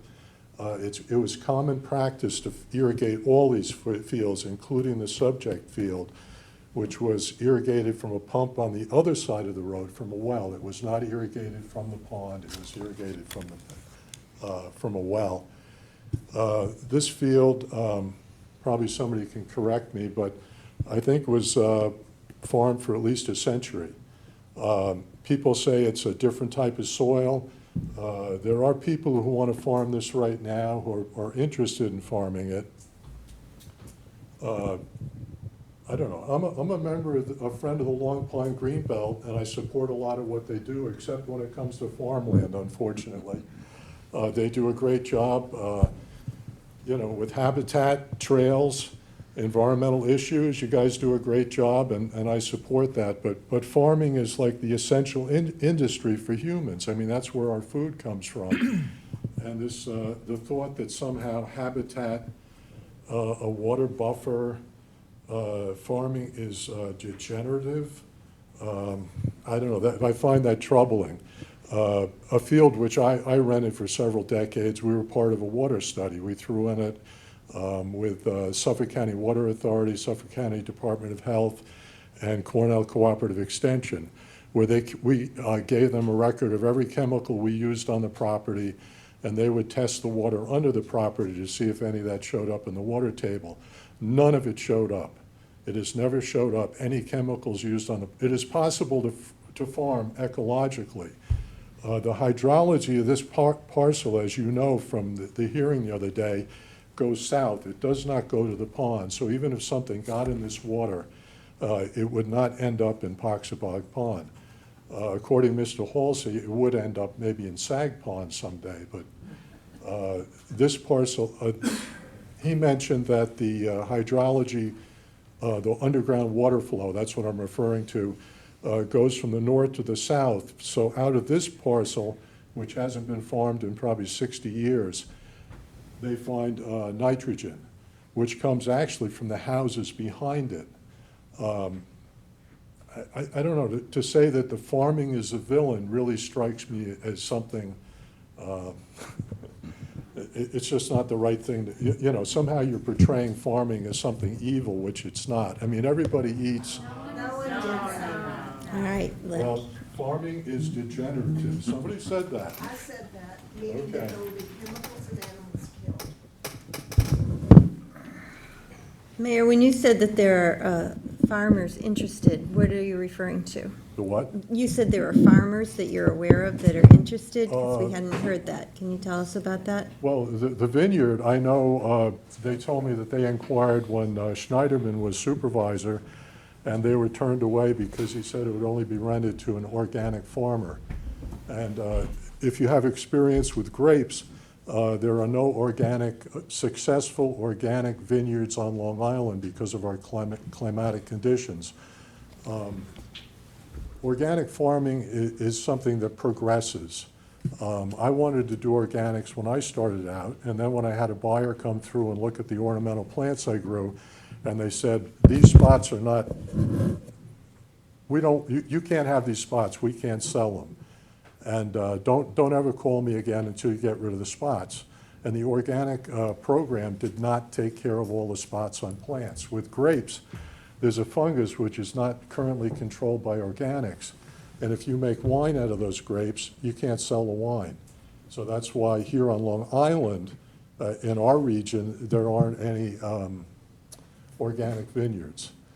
Maybe someday there will be, but at the moment, no. But in terms of, I know Wolfer's very interested in its image, and so they try to do the most environmentally conscious growing that they can. They have specialized sprayers which try to apply only to the foliage of the grape. They've eliminated all herbicide use. I don't know. I mean, somehow you still have to grow things. There's no way you can. I don't know. Questions? I've babbled a bit, but. That was a little bit before my time. What? The picture is a little bit before my time, but I can remember going to Sagaponack with my father, backing down a Town Line Road, parking the truck on Daniels, and the wholesalers used to come up and put the bass in the back of the truck, the trailer truck, and take them to New York. Back then, it was all potato farms. It was no, it was I think it was a couple of houses here and there, but it was nothing. It was just potato fields, potato fields, potato fields. Well, I've been there long enough, so it pains me to think back. I try not to. You try to accept what's there now. Next but- time was when my father had winches built by Mr. Forster in his shop. Right. In the early 70s. Questions? Farming is an essential industry. I mean, to say that what's there now is there are a lot of invasive plants there, and they're not controlled just by mowing. You know, mugwort spreads by the underground rhizome. You've got autumn olive out there, which the birds carry the seeds and drop them all over the place. There's mile-a-minute weed, which they found a control partially. They found the science guys found an insect imported from somewhere that eats it. But I know from my experience right now, it's not at all controlled. It does look pretty.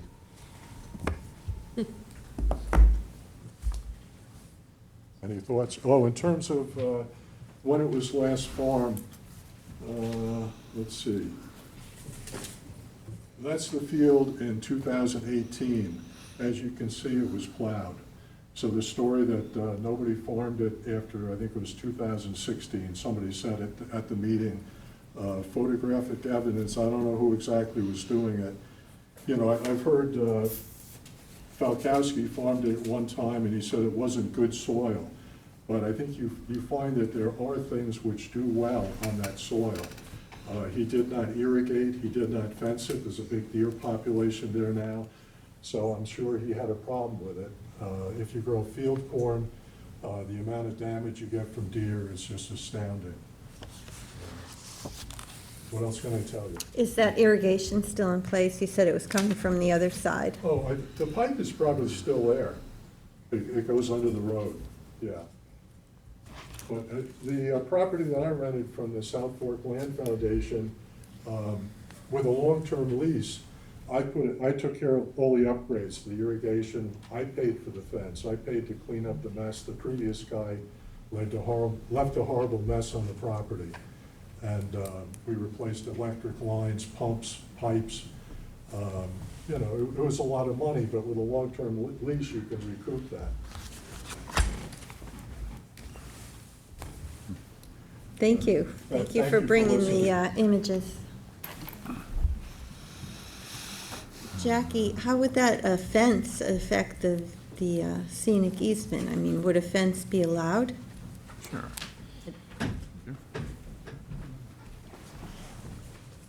I can tell you, though, our standard ag fences usually allows the vista. You know, if you drive by farms on the east end or the western portion of the town, you can see right through them. There has been some opinion that, like, it's a wire mesh, but there's a black coating that you can put on fences, which also seems to fade more into the background. There is a scenic easement on this. You were asking before, Maria, that was imposed by the 1987 subdivision. So that easement is roughly 1.7 acres on the western side, so closer to Poxabog. So I just wanted you to know the acreage on that. Thank you. You're welcome.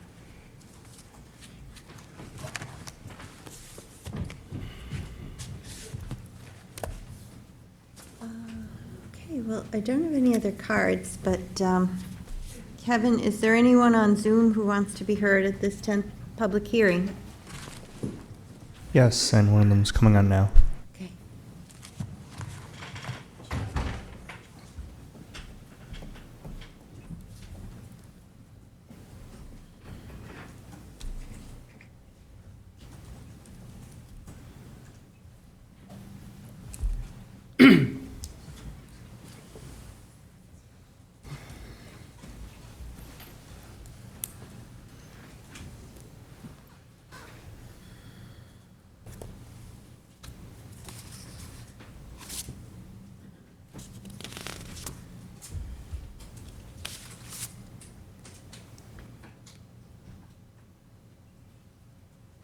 Hello.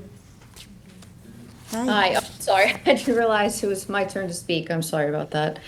My name is Jen Hart-Aol. Good afternoon, Supervisor and members of the Town Board. I'm speaking on behalf of the group for the East End.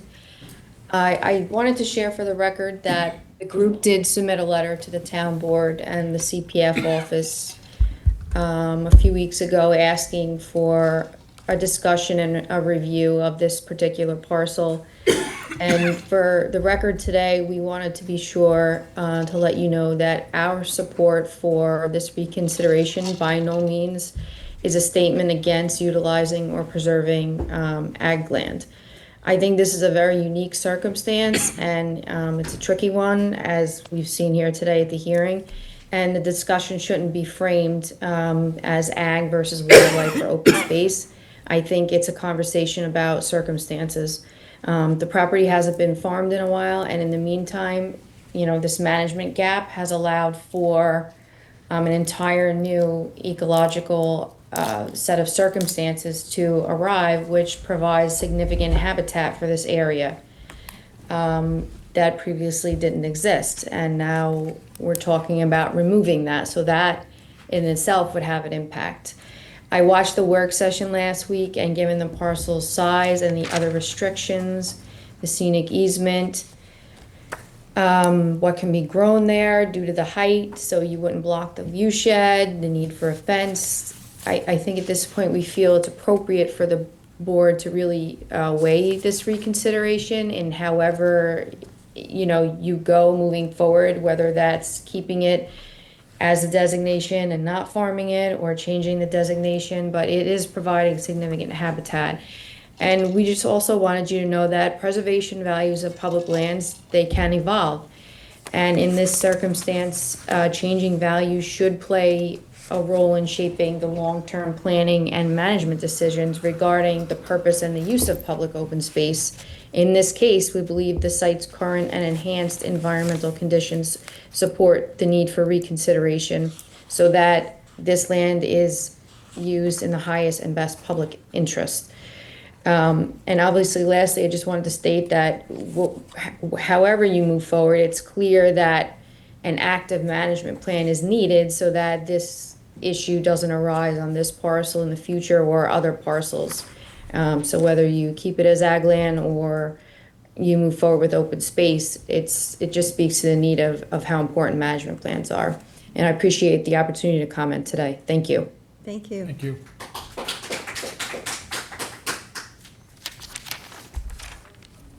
Got a few more that just raised their hand.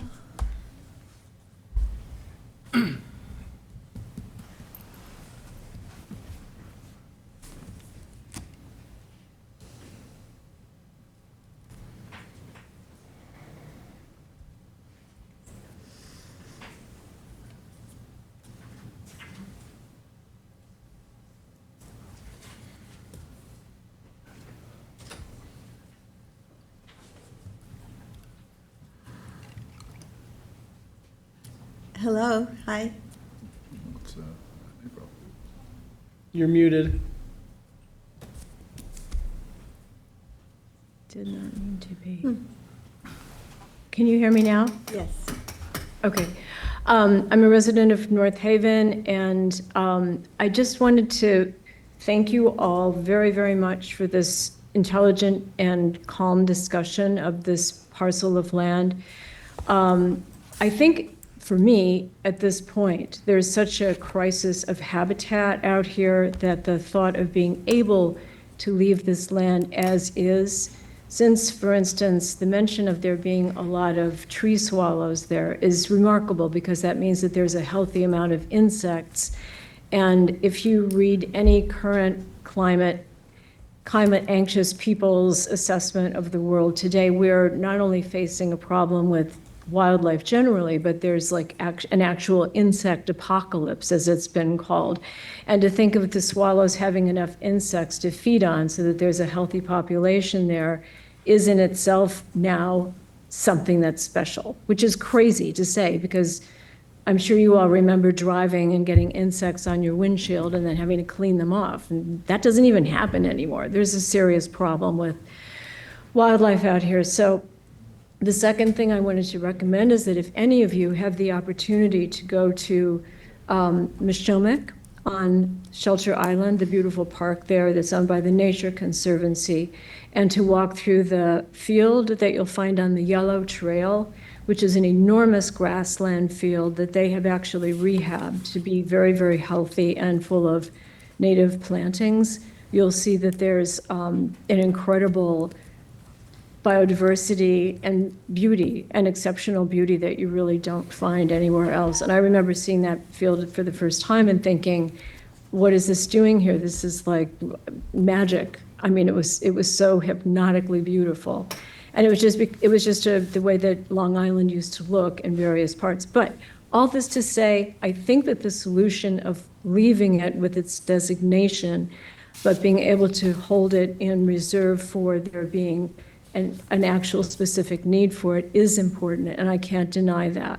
But for my sense of where the world is today and the climate problems that we're facing as an island, there's a significant argument to try to keep it as it's become with this abundance of wildlife. So thank you for listening. Thank you.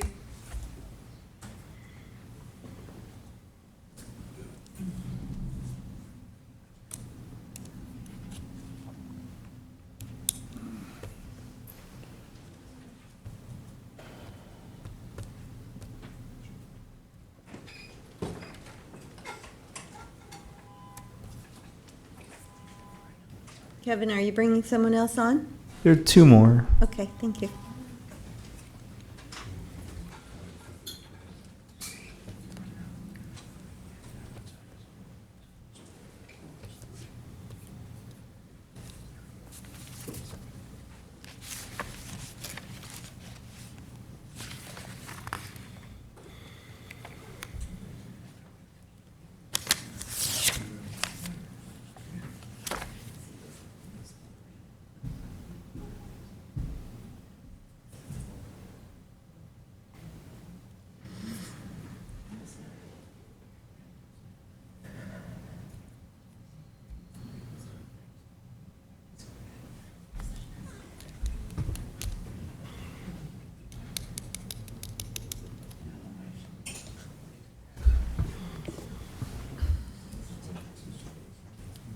This video should... Hi, you're here with us. Can you hear us? I can hear you. Can you hear me? Yes, we can. Okay, just having a little trouble on the video, so I can't see you that well. Number one, thank you. My name is Steve Rogan. I live at 54 Sag Road, which is the parcel, one of three parcels that abuts the southern portion of the property. So I am on Sag Road on the southeast corner, and I've been here for 45 years. And well, number one, thank you for the time today. Number two, I just have some, I got into this late, the discussion today, but I wanted to make a few side points. I think everyone else that has spoken has been articulate and fair. I've seen it, I have a couple of things to say. The first is, my sense of the field is that it is in many ways connected to the pond itself. And that could be as simple as turtles crossing from the pond and the sort of marshy land that I guess is state or county property, over to the field. And so there's kind of an interplay, and sort of accruing to that, in the last, I would say, 4 or 5 years, I've really seen the land start to change, and the habitat with regard to animals, it's really flourishing. So I find that to kind of be wonderful, and that, you know, if the, I'm not so concerned about the designation. That seems like a valid legal issue. But there seems to be some sentiment to maybe keeping the ag designation, but sort of putting the use of it for farming right now, to put that maybe on the shelf. And one thought that I have is, I don't know if the council could consider doing something like that, which might be a nice compromise for those of us that would like the field to remain as it is and to flourish, but not in any way restrict a decision in the future. So if there could be a moratorium, you know, from my perspective, that would be great. And I wanted to mention one other thing. I think it was in the 80s when Temic was, you know, in the news. My property came up with a little bit of Temic, but it came up also with some other fertilizers. I don't really remember. It's 40 years ago, whether it was some nitrogen and such. But I had to put in some filtration, part of it courtesy of DuPont. But I think it was Bill who was talking about the hydrology of the area. 30 seconds. Okay. Anyway, there's a north to south run of the groundwater, and that groundwater does affect my well and the 2 other properties along the south. So if it's farmed, I have a concern about future or possible contamination. So those are my thoughts, and thank you for the time. Thank you. Thank you.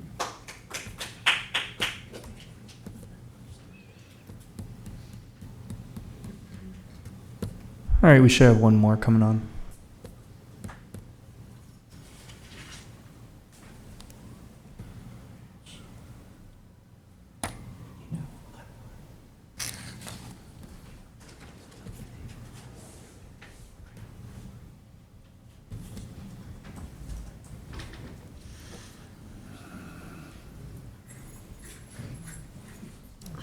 Hi, Nancy.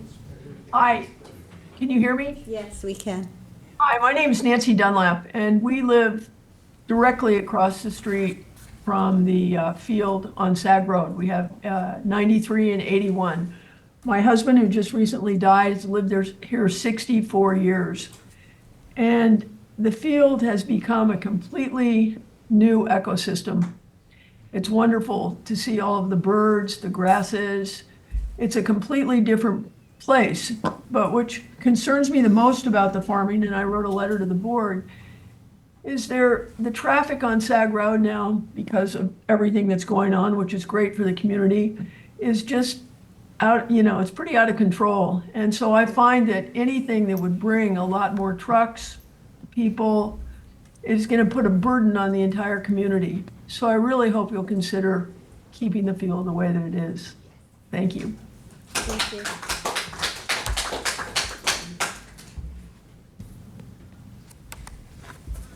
Is that it, Kevin?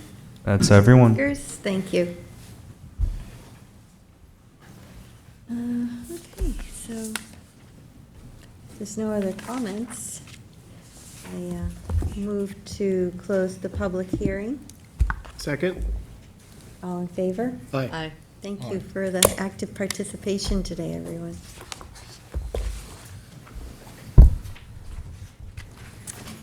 Okay, that brings us to the public portion.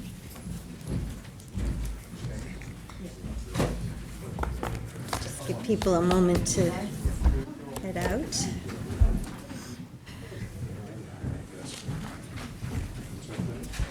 Thank you.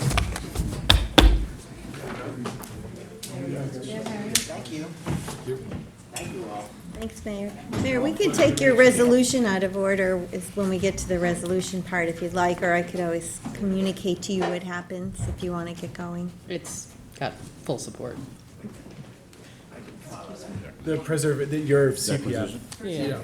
For 10 Ferry, they could take it out of order. Do you want me to stay? Only if you want to. You don't have to. I have a very important cell phone Zoom call, and you know how important cell service is to everyone. So I have to be there by 4 o'clock. Okay. Thanks. All right. Well, we do have some cards here. Angela, you know.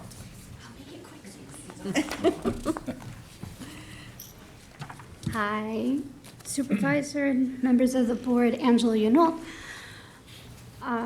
Again, now I feel baffled because I want to say something personally. So Angela Yunol, 121 Nassau Street, Hamlet of Flanders.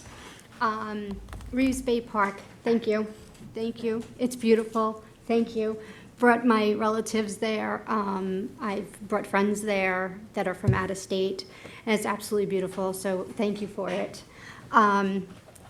Okay, so now, Angela Yunol, President of Franco Flanders Riverside Northampton Community Association. For resolution, Town Board Resolution 2025-1063, we support, I just wanted to say that, we support that Flanders Community Center and all that happens in there between the Youth Bureau and the seniors.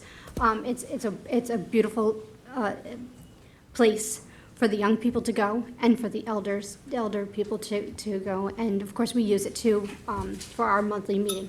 But whatever you need to do to keep that place going, or changes in the backyard or whatever it is, we support. So thank you. Oh, good. Yeah. And have a beautiful weekend, everyone. Thank you very Before much. before you leave, do you have any events coming up that you want to plug? So I do have my monthly meeting, which is next week, Wednesday at 7 p.m. at the Crohan Center, and it will be Meet the Candidates Night. It's not a debate. It's just all the candidates, both the town council and the legislatures. They're all confirming now.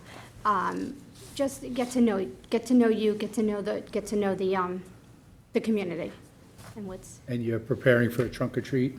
Trunk or treat's in October, so I'll be back. It's coming, yeah. I'll be back. Okay. October, yes, October 25th. It's a Saturday, the Saturday before Halloween. Thank you. Very good. Thank you. Amy Paradise.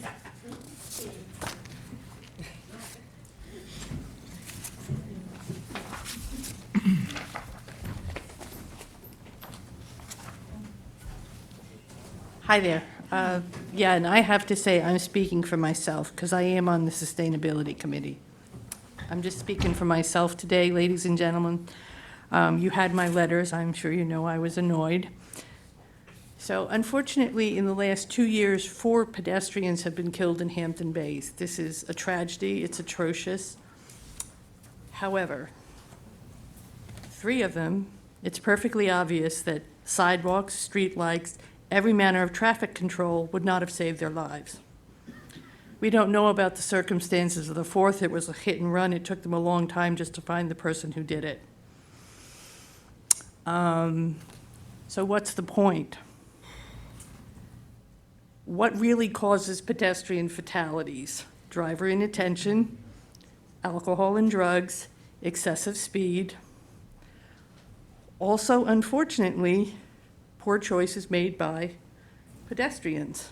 2 of those deaths I happen to know. Ignore all the other circumstances. These people walked out into the road where they should not have been. They did it of their own volition. Nobody put them there. There's a lot of stupid thinking goes on. And so now we have sidewalks. We talked about them going down to the beach. Everybody wanted them. I said Springville because I've seen it used year-round by people walking up and down to town with children, getting groceries, all of this. But you know what? You put a sidewalk in. I was driving down the street the other day, people on the other side ignoring the sidewalk. You've got them halfway down Wakeman. Driving down Wakeman, the kids are on the other side of the road. It doesn't matter. I personally have opposed them. I don't want them in front of my house. And I had the deputy supervisor of the roads department tell me, tough luck, the town board has no decision in this. We just get the money from them and we do what we please. That's an interesting statement. And you talk about environmental impact. There's absolutely no question. Every bit of hard surface you put down is bad for the environment. It increases runoff volume and velocity. Where does the runoff all go? In the bay.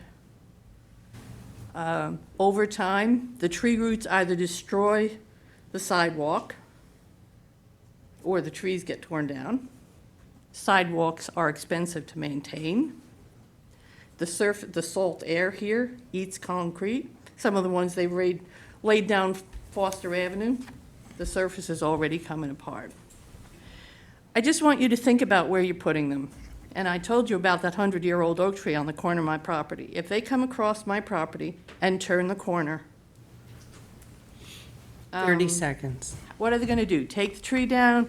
They're going to come around behind it. I have not planted anything. Everything that's there just grew. And it's this little grove. I had a Baltimore Oriole living in there. And you're going to chop it all down and lay concrete on it. And what's it going to do for the runoff in my driveway? I've never paved my driveway. I just have dirt because water runs through it. 3 minutes. I don't agree with what's being done, and I don't think it was done with any thought. Thank you, Amy. We'll look Thank you. into that tree issue. Is that Yeah, something you could talk to Yeah. Charlie about? Mary Gibson, Mark Gibson, I'm sorry. You don't look like a Mary. I do show my feminine side once in a while. So, hi, my name is Mark Gibson. I live over on Lynn Avenue, around the corner from Amy there. I noticed it's great that they did put the sidewalks in over on Poundquag Avenue and Wakeman, because it's a lot, the schools are right there, there's a lot of kid traffic there, and it's nice that they're gonna set it up to be able, they could always walk right down to the beach. That's a wonderful thing. But over on Lynn Avenue, where I am, where they're talking about doing that, they're gonna go right across the front of my property. They're gonna take out all the trees that I'd planted since I've been there, which was 30 years ago. And I came to live in the country. I didn't come to live in the city or be in like a town for. And everybody I talk to that walks down that street, they don't mind walking down the shoulder of the road. I mean, if people don't want, if they're coming from the north going south, and they don't want to walk on Lynn Avenue because of the shoulder too small, they just go over one block, Foster Avenue. There's no traffic on there ever at all, and it's a wide street. And if they aren't comfortable with that, they can go over 2 blocks and walk down Wakeman. So to have them put a sidewalk along there, I don't know, they were talking, the gentleman I talked to that worked for the town said they were working on going across to the end, to beginning of Lynn Avenue from the sidewalk over by Foster, which is unfortunate, would be in front of her house, but nobody uses it. The shoulders are really wide there. I think Lynn Avenue is a few years away. But Well, I plan on living there quite a few more years, so I'm not that, I'm old, but not that old, so I hopefully I don't they'll- think it's not on the drawing board in the next couple of years. The gentleman I talked to said this is some woman that was trying to push to do that maybe next year, so. I think the And- list I saw, it was like So- it was in the future. So is there anything that I can do to help protect my property from being, or Lynn Avenue being sidewalked? Do I put a petition together, or is there somebody, Yeah, that I can talk to who can protect my? I mean, they might be reacting to calls from other people asking for it. I don't know that they just decide to do something, so. If you just call Yeah. my office and give your name and your phone number, and I'll find out in the next couple of days. I think there's a lot of people that want to walk to the new coffee shop. But it's over by Wakeman. Oh, yeah. They walk over, so. Yeah. And there's no kids that live on Lynn Avenue, at least in my end. The only people that walk there, it's during the summer. There's, people that rent along there or whatever. There's a few people that are going to the coffee shop, obviously. But as soon as now, at this time of year, there's going to be nobody walking there. So it's like we're setting it up a sidewalk the last 3 months out of the year for people that don't even really live there, and have an effect on the people that actually do live there year-round. So that's my concern. All right, we just connect with Bill, and Yeah, Councilman just- yeah. Pell, and he'll Yeah. just talk to you Or about if it. you leave, just go down to the office and tease. Pardon? When you leave, just go right down here and Okay. ask for T and give your name and address. Okay, great. Find out. So I've It's had right beside the conversations with Highway also about Lynn, and it is pretty far down the list. Great. And the fact that we've done partial improvements on Springville and Wakeman and Shinnecock, that I think the people are going to be demanding those to continue. So I think yours will continue to drop as higher priority areas are That going would to be need wonderful. attention, so. I mean, making But I the would shoulders a definitely- little wider is a Sidewalk nice everything over issue. there? I would definitely stay in touch, Just- though. Just the high Well, traffic area. there are families, there are families and children. I mean, right? I mean, isn't that the whole crux of what's going on right now with Highway? Yeah. And Argonne You're Road, responding. Argonne Road east of the school is not sidewalked. And we have some special needs kids there that need access to the high school and so Yeah. on. Yeah. So I think those were gonna take priority. I hope so, because I feel more concerned about the kids that are there all winter long, walking in groups and everything like that. Keep them safer. Thank you. And on that note, the Thank you, highway Mark. department did a great job around the middle school and elementary school Yes, they with the did. road improvements That there. came out nice. All right. Okay, well, thank you very much for your time. Yeah. Thank you. Thank you. And then David Aslanian. Aslanian? Good afternoon, all. Thank you very much. I've just- State your name for the record, please. My name is David Aslanian. I'm a fairly new, comparatively to others, fairly new resident to the town of Southampton. But anyway, the reason why I'm here is, it was brought to my attention, New York State Assembly, there was a bill that got enacted, 2436. So I looked at it, I clearly qualify for it, there's probably thousands of others in this town that qualify for it. I contacted a number of people here in the town, I also went to the assessor's office. I said, great, I said, I just want to make sure that I qualify for this, I get a $50,000 reduction in my assessed value.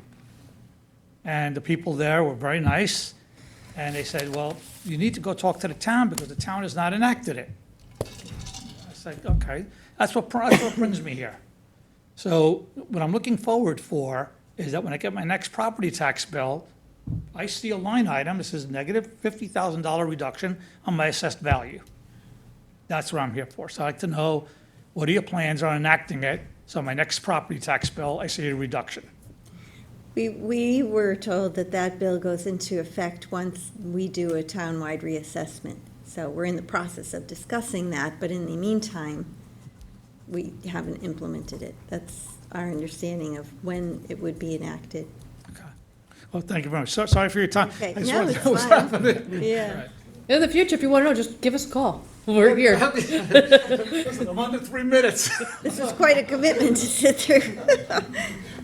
Thank you. All right, Kevin, is anyone on Zoom for public portion? No one on Zoom. All right, then I move to close public portion. Except I'd like to speak, I'm sorry. Yeah. Give you a card. Mrs. Foster. I'll come on as a walk-in. I'm sorry. But I just wanted to. Just state your name for the record, Oh, sorry, please. Lee Foster, 689. I don't know where I live in Sacramento. I am so appreciative of the discussion, the open discussion on that Sagaponic property. I wanted to say that first. And then the other thing that I wanted to just remark upon is that it's the redesignation that has us so upset. Mary Wilson, when I worked with her to actually preserve a big chunk of farmland, she told me then, an easement is an easement is an easement forever. And I have to say, that still reverberates in my head. And that's probably the one reason I stayed here a little longer, is because that is a very, very powerful aspect of you guys on this municipal agency. Not to think of that as not something very, very important, if indeed that easement is redesignated. Thank you. That's all I want to say. Thank you for staying to say that. Thank you, Mrs. Foster. Thank you. I move to close public portion. Second. All in favor? Aye. Let's move forward with the resolutions. I move to take resolution number 2025-1082, found on page 47, out of order. Second. All in favor? Aye. Page 47. Town Board Resolution 2025-1082, co-sponsored by the entire board, to authorize the acquisition of 10 Ferry Road in the village of North Haven and to amend the CPF project plan and the CPF management and stewardship plan to include the property. Second. All in favor? Aye. Congratulations, Mayor. I hope I hear this on LNG. There's 1,000 people in North Haven who really appreciate that. I thought I heard the cheer go up just now. Thank you. Thank you. Okay. Town Board Resolution 2025-1021, co-sponsored by Councilwoman McNamara. It's a resolution authorizing the acceptance of a maintenance bond for the Atlantic Golf staff housing. All in favor? Aye. Town Board Resolution 2025-1040, to authorize the purchase of trailers from American Cargo Group Trailers LLC using the Sourcewell contract. Second. All in favor? Aye. Thursday.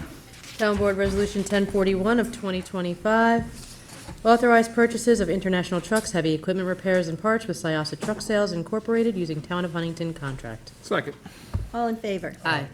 Town Board Resolution 2025-1042, authorized purchase of overhead and roll-up door repairs with American Industry Door, Inc., using Suffolk County contract. Second. All in favor? Aye. Town Board Resolution 2025-1043, co-sponsored with the Supervisor Moore, authorized supervisors to sign a contract with L.K. McLean, Associate Engineer and Survey, DPC, to provide construction administration service for 30 Club Lane, Barnes, Sag Harbor. Second. All in favor? Aye. Town Board Resolution 2025-1044, co-sponsored with the entire board. This is to authorize supplemental funding for WQIP sanitary system remediation at the animal shelter. Second. All in favor? Aye. Town Board Resolution 2025-1045, to authorize the purchase of fleet management services from the New York State contract with Automotive Rentals, Inc. Second. All in favor? Aye. Can I just, if you don't mind, I just wanted to go back to the resolution on the animal shelter. Supervisor, I just wanted to thank your office for all your help, in particular Deputy Supervisor John Ortiz for helping guide a lot of this project, as well as Sean Cambridge, Ryan Murphy. I know, Cindy, you did some work early on before I came into this office, but I just wanted to really thank you for really helping to guide that project forward. And I just want to mention too about the animal shelter. I am partnering with Clerk Sunday Schermeyer on September 30th. We're doing a pop-up clinic for vaccinations and licensing, so we hope to see you there at 12 o'clock. I'm bringing my Yes, door. for town residents. For town residents And only. free vaccinations Yeah. for those that know that their dogs need to be vaccinated, and we will then have them licensed before they leave. Somebody asked me, is it just the rabies vaccine or is it any vaccine? It's just the rabies. Okay, I just yes, wanted to make Because that's sure. what's required to get the dog Yeah, I license. know, I and just, do the people, dog I think, read it licensing, as they so- could get all their vaccination. No, Yeah, unfortunately, the not, vaccine there. not today, but not this Very time. good, thank you.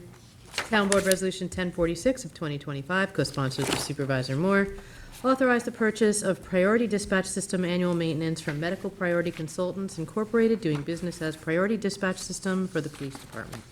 Second. All in favor? Aye. Town Board Resolution 1047 of 2025, co-sponsored with Supervisor Moore, authorize the supervisor to sign any and all documents with Intergraph Corporation, doing business as Hexagon Safety and Infrastructure for the Town Police Department. All in favor? Aye. Town Board Resolution 2025-1048, to authorize the supervisor to execute a contract with DTN for Weather Sentry Online Public Safety. Second. All in favor? Aye. Town Board Resolution 2025-1049, co-sponsored by Council Members Pell and Martell, to authorize the supervisor to execute a no-cost contract extension with Cornell Cooperative Extension of Suffolk County to partner with the town for passive permeable reactive barriers at the Riverside Maritime Park. Second. All in favor? Aye. Town Board Resolution Town Board Resolution 2025-1050, co-sponsored with Councilman Pell, to authorize the supervisor to sign any and all documents with Co-File Technologies, Inc. for document restoration. Second. All in favor? Aye. Town Board Resolution 2025-1051, co-sponsored with the entire board, to authorize the supervisor to sign the 2025 Love Michael, Inc. Community Program Grant. Second. All in favor? Aye. Town Board Resolution 2025-1052, co-sponsored by council members McNamara and Iacilli, to authorize the supervisor to sign the documentation necessary to accept the 2026 Police Traffic Safety Grant through the Governor's Traffic Safety Committee. Second. All in favor? Aye. Town Board Resolution 1053 of 2025, co-sponsored with Councilman Martell, award and authorize supervisor to sign contract with AC Schultes, Inc. for Quail Run test boring. Second. All in favor? Aye. Town Board Resolution 2025-1054, co-sponsored by the entire board, to award and authorize the supervisor to sign a contract with Chesterfield Associates, Inc. for the Southampton Animal Shelter sanitary system upgrade. Second. All in favor? Aye. And that is going to happen very soon. Yes, and, he's ready to go. They were able to place most of the dogs, and then the cats, we partnered with the Community Housing Fund to one of the properties we purchased to, before the demolition. The cats are going to live there for a while. So anybody who wants to adopt a cat, there's a house full of them on McGee Street. I know, I've been going by. They look pretty, they look pretty happy there. Bill almost adopted one. I brought my wife the That other was day, a she wouldn't get out of the good-looking car. Town Board Resolution 2025-1055 to declare items surplus and authorize the disposal of vehicles and equipment. Second. All in favor? Aye. Town Board Resolution 2025-1056, co-sponsored with Councilman Pell, to authorize the supervisor to sign an amendment to an agreement with Southampton Youth Services, Inc. as it relates to the facility roof. Second. Second.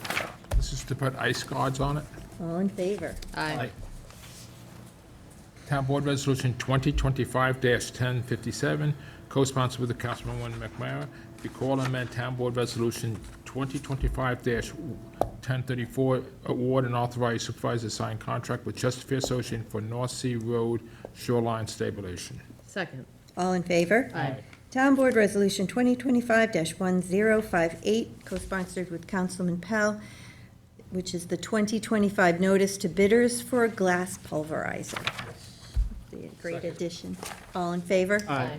Town Board Resolution 2025-1059 to amend the 2025 adopted budget for a vehicle purchase. Second.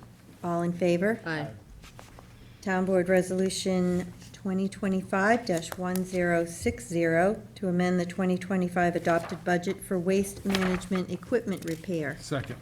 All in favor? Aye. Town Board Resolution 2025-1061 to amend the 2025 budget for various departments. Second. All in favor? Aye. Town Board Resolution 2025-1062 to amend the 2025-2029 capital budget and to add a capital project for 133 Montauk Highway IT infrastructure. Second. All in favor? Aye. Town Board Resolution 2025-1063 to amend the 2025-2029 capital budget for the Flanders Community Center outdoor improvements. Second. All in favor? Aye. Town Board Resolution 2025-1064 to authorize arbitrage payment to the U.S. Treasury. Second. All in favor? Aye. Town Board Resolution 2025-1065 to authorize the closure of a capital project. Second. All in favor? Aye. Town Board Resolution 2025-1066, co-sponsored by the entire board, a resolution of adoption, amending Town Code Chapter 298 to amend Article 5 to change a definition of income for purposes of the exemption. Second. All in favor? Aye. And similarly, Town Board Resolution 2025-1067, also co-sponsored by the entire board, a resolution of adoption amending Town Code Chapter 298 to amend Article 11 to change a definition of income for purposes of exemption. Second. All in favor? Town Board Resolution 2025-1068. This is a co-sponsored with the entire board. Resolution of adoption amending Chapter 235, Section 4, noise exceptions to allow for small speakers. Second. All in favor? Aye. Town Board Resolution 1069 of 2025, co-sponsored with Councilman Martell. Authorize waiver of Parks and Recreation Facility use fee for the Peconic Invitational Cross Country Race. Second. All in favor? Aye. Town Board Resolution 1070 of 2025 designates September 2025 as National Recover Month in the town of Southampton. Madam Clerk, I'd like to be added to that resolution, please. If I can get a second, I'd like to read. And you're going to read it, I'm going to right? read the resolution. Whereas National Recovery Month is a national observance held every September in order to educate Americans that substance use treatment and mental health services can enable those with mental and substance use disorders to live healthy and rewarding lives. And whereas the town recognizes that currently there are 23 million Americans in recovery who are going through the process of change by improving their health and wellness, living a self-directed life, and striving to reach their full potential. And whereas represented by the color purple, National Recovery Month shines a purple light on recovery and raises awareness of substance abuse disorders. And whereas those purple lights shine brightly throughout the town of Southampton, including the cupola at the top of Town Hall, the Big Duck in Flanders, and the Sag Harbor Windmill, recognizing all those in the process of recovery, those who have lost their lives to addiction, those who have been affected by addiction, and those who make recovery possible.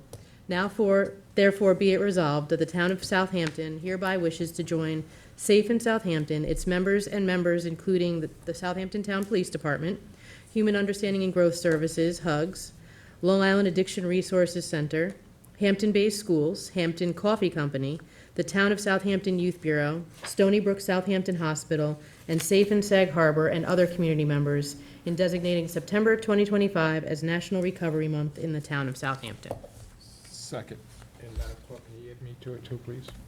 All in favor? Aye. It's very excellent. Thank you, Cindy. Yes, thank you for doing that, Cindy. You're welcome. Nice job, Bree. Okay, everybody, Is does everybody on everybody? it? Yeah. Okay, sure. Town Board Resolution 1071 of 2025, co-sponsored with Councilman Martell, waive portable stage fee for inlet-to-inlet beach cleanup and fall fair fundraiser. Second. All in favor? Aye.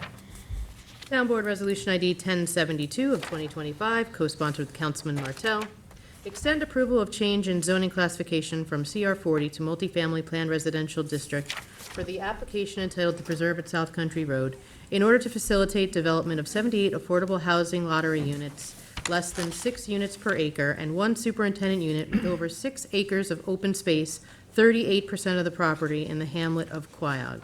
Second. And On the Wait, hold it. motion, I just want to, on motion, Supervisor, I did include your changes. excuse me? I did incorporate the changes that you Oh, requested. yes, I saw that. Thank you. I have some questions on this. Okay. Hey, Jim, Yes, sir. when did this run out? What's that? When did this extension run out? May, I don't know the exact date. It might be in the resolution. It must have been May 28th. I don't know exact date, when, you're saying when the zone change expired? The approval The for approval, this application. because Yeah. the way I look at it, we have to know the exact date on it, because if it runs out, it can go on 2 months, 3 months, a year before they want to renew it. They should have been watching it and renewed it. No, right away. 100%, I agree with you on that, Yeah. for sure. So they should go back from start one, so if they go back and start from the beginning, then the school can put some input, the fire department, and in the neighborhood. This is not, like I said before, we are, by giving them,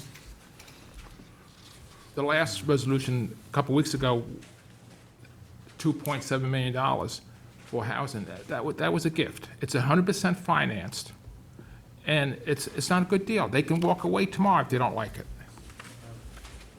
To that point, they have $1.7 million of their own money invested Yeah, to this point. And they're gonna get paid back. No, they're not. I can be heard on the motion. Absolutely. It's private money. That's John Denner for the applicant. That's private money. Yeah. They're not going to get paid back. That's $1.7 million of investment in this matter, with funding not only it was approved by you, but as a board, was approved by you, okay? And talk about reliance. I mean, I'm always hesitant to tell a government body what they can and can't do. But, and first of all, let me get back. This is an entirely strange statute. What it says, it has a time period for the approval. The zoning on the property doesn't go away. It says you have to have a public hearing and have an affirmative vote to revert the zoning. That's critical. So the zoning doesn't go away. The approval, I'm here, let me finish, Bill, Yeah, please. I'm listening. Okay? I'm learning as you talk. Okay. I always like It is to listen to probably in my 44 years of being both a municipal lawyer, including representing this town, and representing many clients, the most strange, arguably, the statute itself is probably subject to attack on a declaratory judgment action, because what you've done is you've taken, you changed the zone, and then you say, if the approval lapses, the zoning is still there, because you have to have a hearing and make all those appropriate findings. To say something totally contrary to what you said in a 3.5-year process. This was not something that was done overnight. There were negotiations, people came in, this started at about 140 units based upon a density that the town had approved in other areas, and was negotiated down over 3.5 years to 80 units. It meets all the criteria. You've made a finding that it has. I don't know how the town, in any logical way, cannot extend it. There's reliance, and that's $1.7 million. That's a loss. That's a loss of private money. They're not going to be. That's not going to be refunded. So if ever I've seen a case where there was reliance, and the statute itself, everyone here, it's interesting.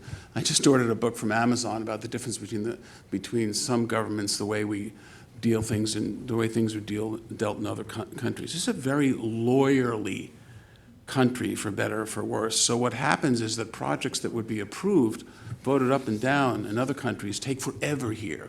So you got a 16-month process where I've got a subdivision I have to do, a health department I have to do. It's taken me 16 months to get a 2-lot subdivision in this town.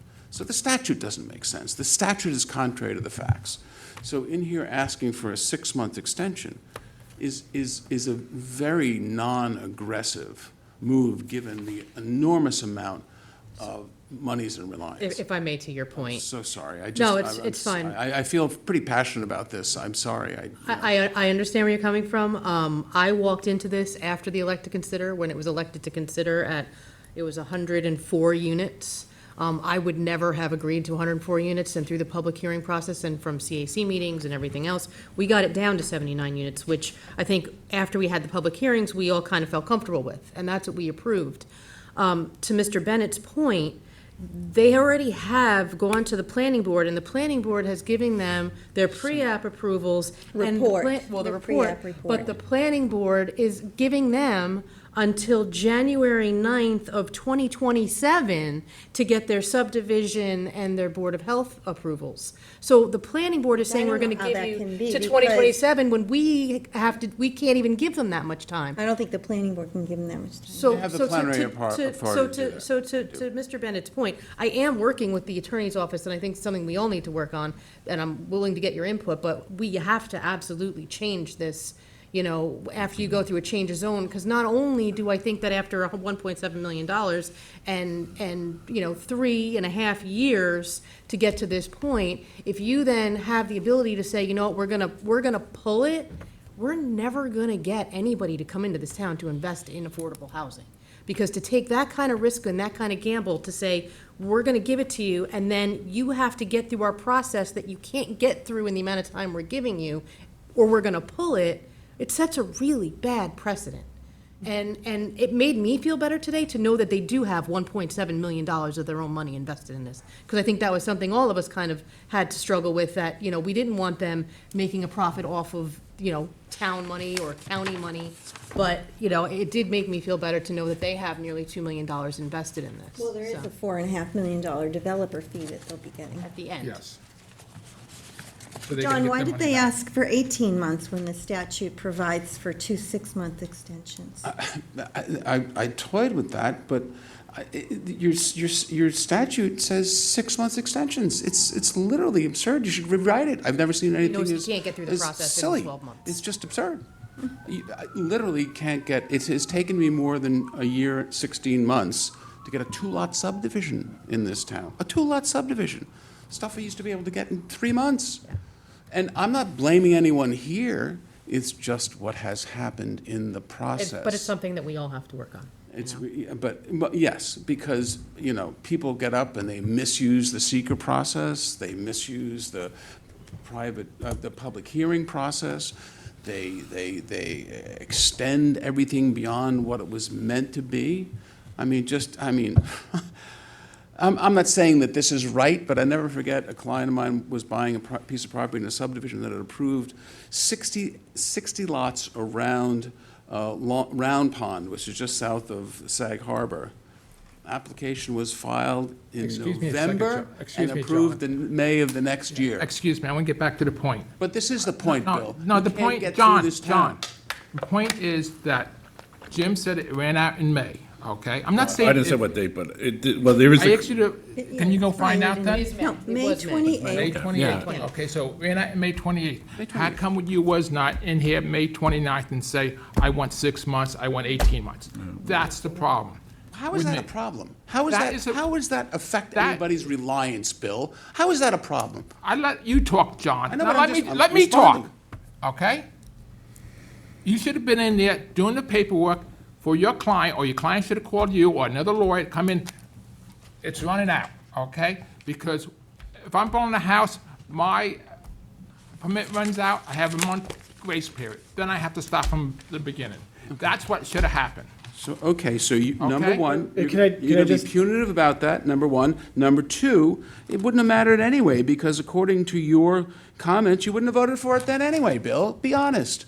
You said, we don't want this to rush, we got a bad deal. You wouldn't have voted for it if we made it in an application in May anyway. How do you Just know? be honest. How do I know? Because of all your statements about how you disagree with this project, Bill. Well, maybe you could have came in and changed my mind. What did, okay, let me try to do that now then.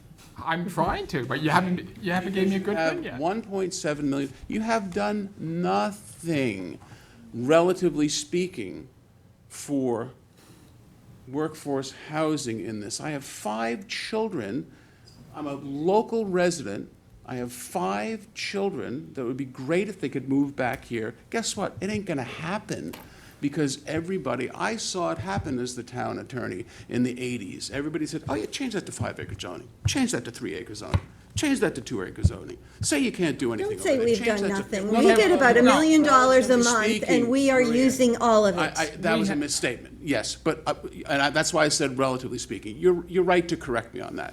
Last But I 18 saw months, this we did a happen lot, where John. no one's going to be able, the street I live on in the village of Southampton, when I grew up on it, I don't live in the house same lot, but I live on a house on that street, because my parents had the prescience to buy a piece of property from my great aunt. That was nothing but local kids. I go out to the end of my driveway in February, there's no one there but me, because because all the other homes are summer homes. So let's do something about this. We came to this process, we were in it for 3 years. All the courts say that you're supposed to do something about affordable housing, and I understand that you're making, I misspoke, Maria. I didn't mean to suggest that nothing was happening about it. Those are days in the past. But now is an opportunity to do something. $1.7 million. The board voted, last week to fund it. That's a vote. You work by majority vote. I'm for workforce housing and affordable housing in the right place. How is this the wrong place? It's the wrong place. Why? it's too much in one spot. You got trouble with the schools bring a lawsuit. The schools were part of the process. John, The I schools was were part of the quiet when process. you spoke, Fair okay? enough, fair enough. If you want to keep on interrupting and tell stories, I go said ahead. fair I'll turn enough. my mic off. I said fair enough, Bill. No, Okay. go ahead. So the Let me school- know when you're done. Well, the I schools. want to go home by 6. Schools were part of the process. And there's full public hearing, an opportunity to be heard. There were many, many, many, many, many public hearings, and the town board responsibly, you know, did quite a bit of carving as to what the applicant originally wanted in a very, very responsible way, but came up with a project that is a lot of open space benefits to it, you know, not aggressive on a per unit basis, very, a density basis, very, very consistent with what the town had done in the past.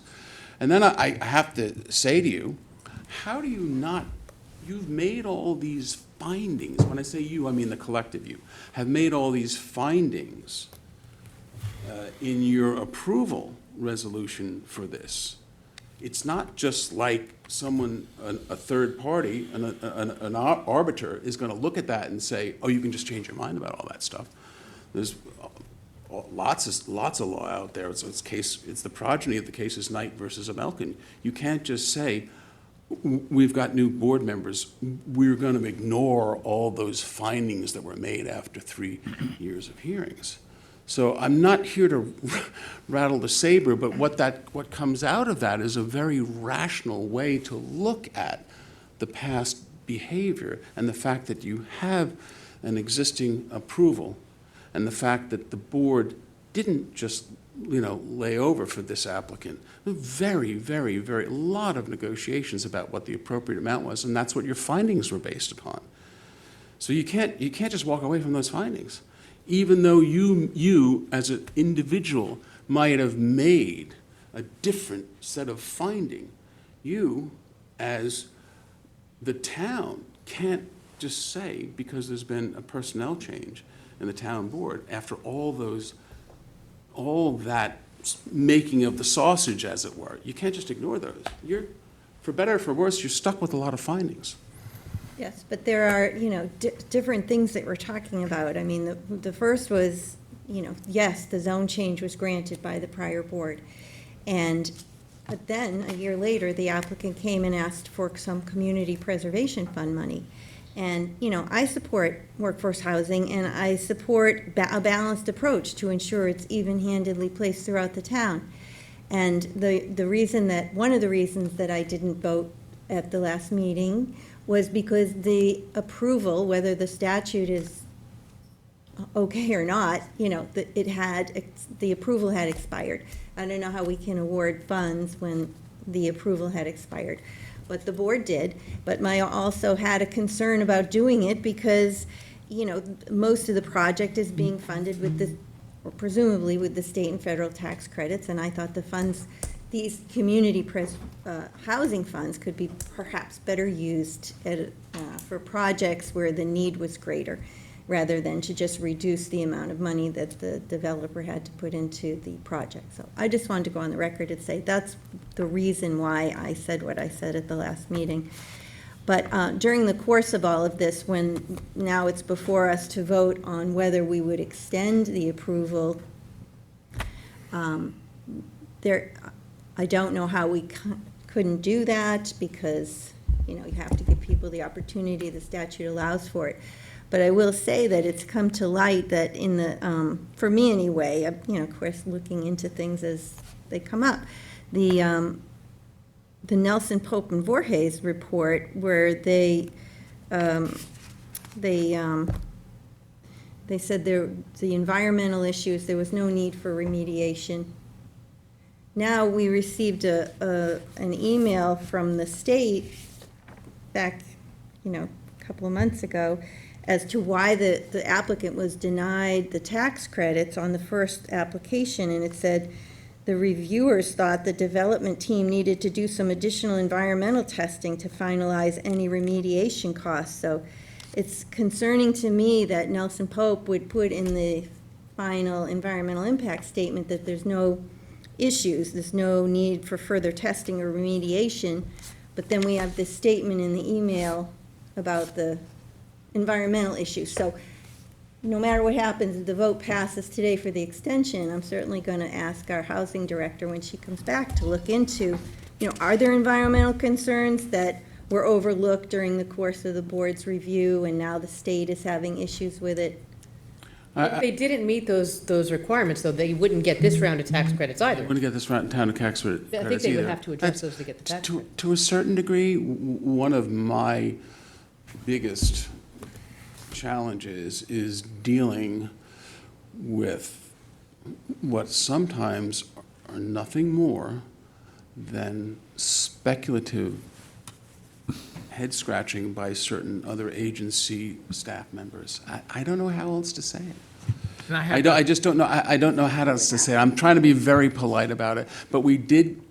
We that was not a concern. That wasn't an issue. To the extent that you want to speak to your housing folks about that, I can't control that. Well, as Councilwoman McNamara said, if they don't provide the information, then the state wouldn't be granting the tax credits. But just confusing to me to see those two statements that seem to conflict. Come up in the planning board as well, if there's some environmental issues that the state is saying that didn't come up in the review, then they can take a look at it at the planning board level as There's well. plenty of things on EISs that I've questioned that I didn't think were right, I've gone through and made lists. It was a full seeker review, coordinated review on this, all of this stuff. There was an enormous amount of transparency on this, primarily because the town board insisted on it. That we were, the My town board understanding, they did don't their have job. health department either yet, as of yet. They haven't had health department, so it might come up in health Yeah. department Might review. come up in So- health department, yeah. There's a lot of things that have to come together. And it's being reported that they're going to be ready to break ground by the end of this year. I mean, that's not going to happen. They don't even have the health department or the subdivision. Unless somebody unless somebody has a magic wand that I'm not aware of, Yeah. But I just from a basic point of fairness and appropriateness, I would very humbly suggest to you that the only truly appropriate thing to do is to extend this. Mr. Bennett, can you tell me, just to some of Bill's concerns, why was there a delay in letting us know that it had expired? Because I just want to emphasize that, as we were getting close to this, negotiations and trying to figure out what are going to be the community benefits, which I will say that I know that NRP and your client did sit down with us and work out some what I think are demonstrable community benefits. But where did the ball drop? Because that is, I think, going to be a lingering question for. Can I speak to that? I'm not speaking for him, but I'm just saying that when I pulled up the planning board stuff, the planning board very clearly says on it when you have to get your extensions in and how long you have and when your max extension date is. And I think that was a mistake on the town board's part, that we didn't put that in the adopting resolution, that, this authorization expires on X date, and you have 2 6-month referrals. That's what the planning board puts in all of their resolutions. We did not put it in the zone change resolution. It wasn't specifically in the resolution. You have He should, I'm not saying he shouldn't know the code. you have a good experienced local lawyer who knows the code. He should have told his client, hey, you got to pay me to do this. Bill, I'm going to respond directly to that. I was just argued a case in the appellate division out of approvals in Shelter Island, where the agencies, without even questioning it, because they're aware of these short time periods, and these time periods come up and come, and oftentimes are more honored in the breach than anything, the agencies, the Zoning Board of Appeals, the Town Board, and the Planning Board all approved extensions after the expiration. A neighbor brought a lawsuit. The Supreme Court, Suffolk County, dismissed the arguments out of hand, and the appellate division, you wouldn't have wanted, and they appealed. I argued in the appellate division in April, you would not have wanted to be my adversary when they were excoriated by the appellate division, because these are not the sort of things, if a time period goes, particularly on something where there's this much energy and effort into it, particularly where another town agency is laying out a much more real-world time period, people don't get overly concerned about it, because the expectation is, of course, the extension is there for the asking. That's the only answer that I can give you. And you know, it's a real life, real practice answer. I don't have any other answer for you. Wasn't a concern about it. No, but I am, because it runs out, May 20th, like the town Well, attorney again, you said. have a very strange statute.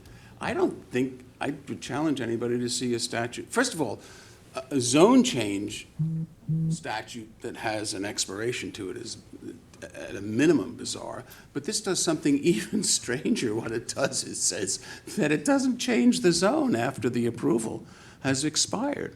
Right. So now you have to go back and have a public hearing and make findings that are exactly contrary to the findings that this board as a body, I know you weren't there, neither were you, Maria, but this board as a body made very, very studied findings about, fully represented by town staff, by experts, by council and everything.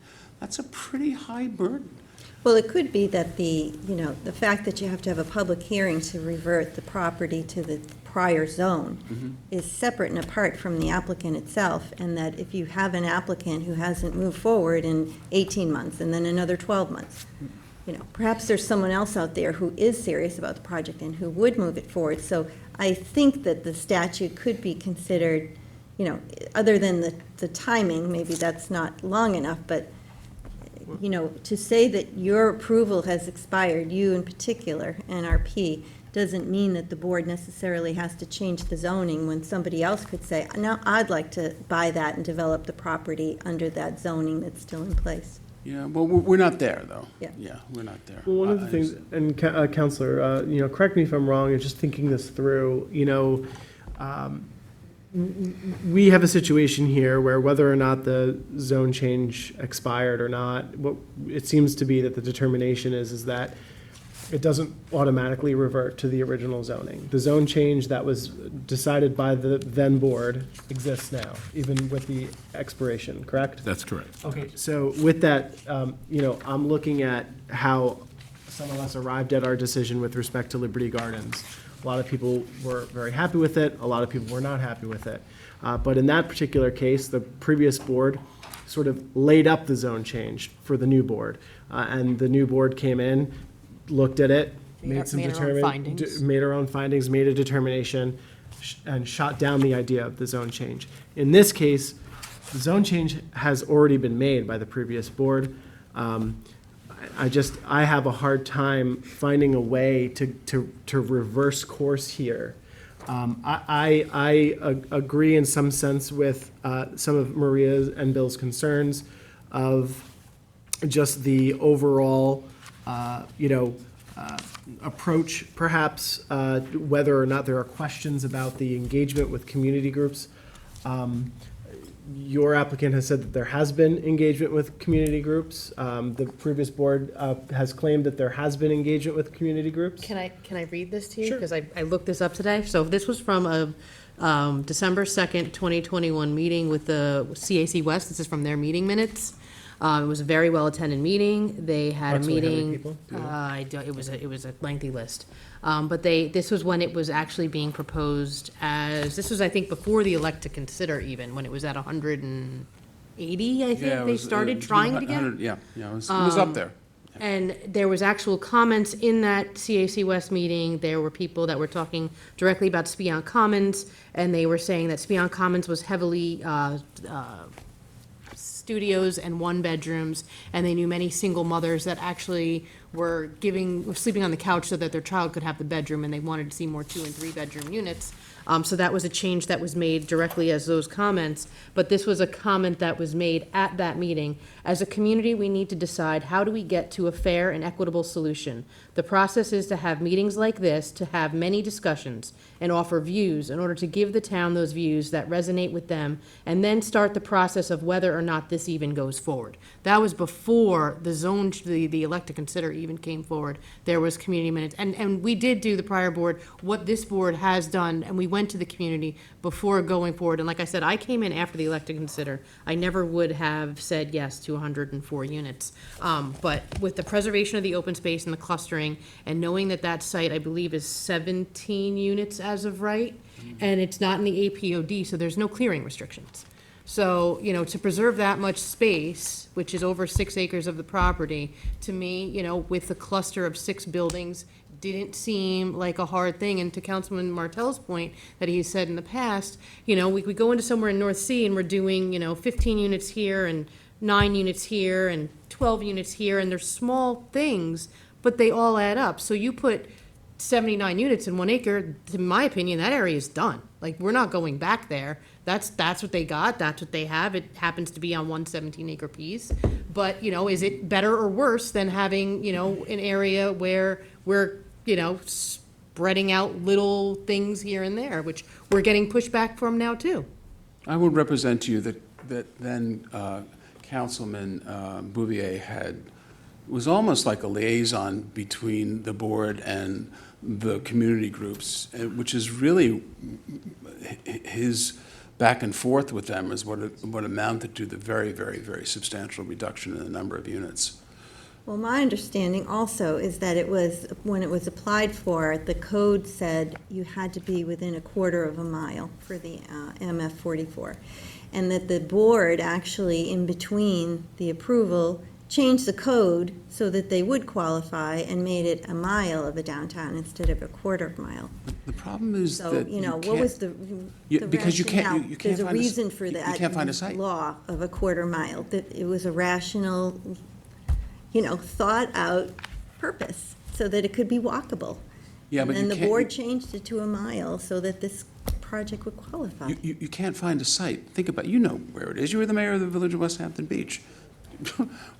Where could you find a site for workforce housing that was anywhere near obtainable in the village of West Hampton Beach that would meet this criteria? So the code change was just a recognition of reality.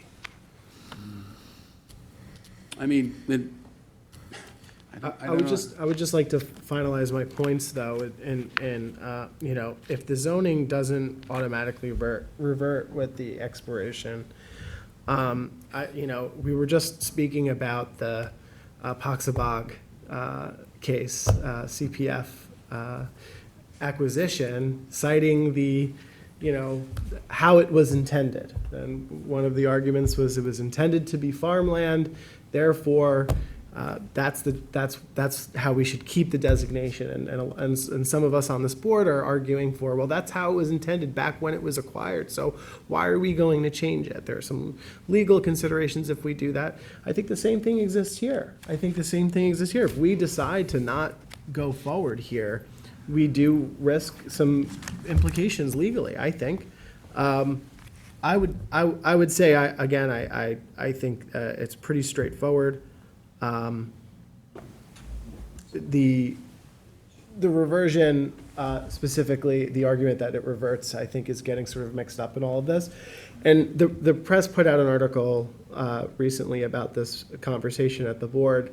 One of the, I think, key selling points for me and for probably the community is the fact that if any of these units revert back to market rate after the 50 years, it is part of the agreement that they will pay back the CPF, correct? I'm sorry, CHF, correct? my understanding is that is the case.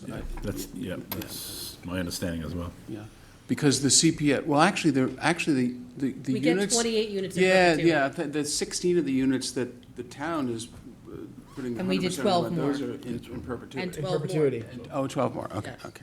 But any of the units, If they revert back to market rate, they get paid back into CHF. That's correct. Is That's, Jim, That's what the okay, agreement all right, that's the agreement, okay. the applicant has agreed to, subsequent to the changes on. It was, Okay. yeah. So you might not have been involved. There's been a lot of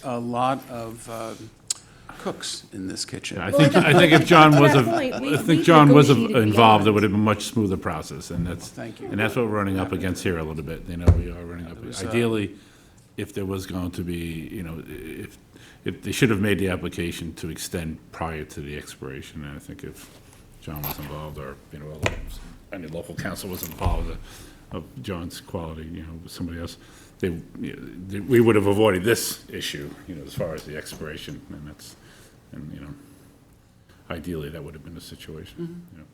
Yeah, and that's Bill's point. Once Yeah, no, I once get it Bill's point. expires, then you, where are you? That's the point. You know, how many other things they do, forgot about, you know? But John, I have to say one thing. You did not change my mind. Bill, we've known one another for a long time. I thought Go there back was to probably Freddie a Habermeyer with snowball's waiters. chance in hell that I was going to change your mind. You tried. I have to try. I could take my waiters off now.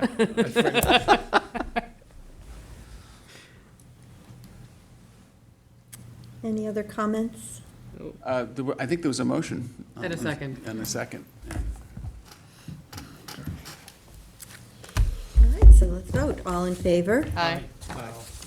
Any opposed? No. You're opposed. No. Bill, you're the only, no. Okay. Thank you, and if I was too wordy, my It's been a apologies. pleasure, John. You're always too wordy. Can I say that? Oh, People get their money's worth. no, but you did. Well, it's good to have you back on the case. Or maybe they don't if they pay you by the hour. Good night. Have a good afternoon. Town Board Resolution 2025-1073 to appoint Brendan Morris to Environmental Analyst position in Land Management. Second. All in favor? Aye. Aye. Town Board Resolution 2025-1074 to appoint Eva Aquino to Ordnance Inspector, Spanish-speaking position from Civil Service list. Second. All in favor? Aye. Town Board Resolution 2025-1075 to appoint Gustavo Pizzulu to Ordnance Inspector, Spanish-speaking position from the Civil Service list. Second. All in favor? Aye. Town Board Resolution 2025-1076 to appoint Jacob Sutherland to Public Safety Dispatcher in the Police Department. Second. All in favor? Aye. Town Board Resolution 2025-1077 to appoint Jorge Garcia to Ordnance Inspector, Spanish-speaking position from the Civil Service list. Second. All in favor? Aye. Town Board Resolution 1078 of 2025, authorize town personnel to attend the 2026 Association of Towns Annual Meeting and Training School. Second? All in favor? Aye.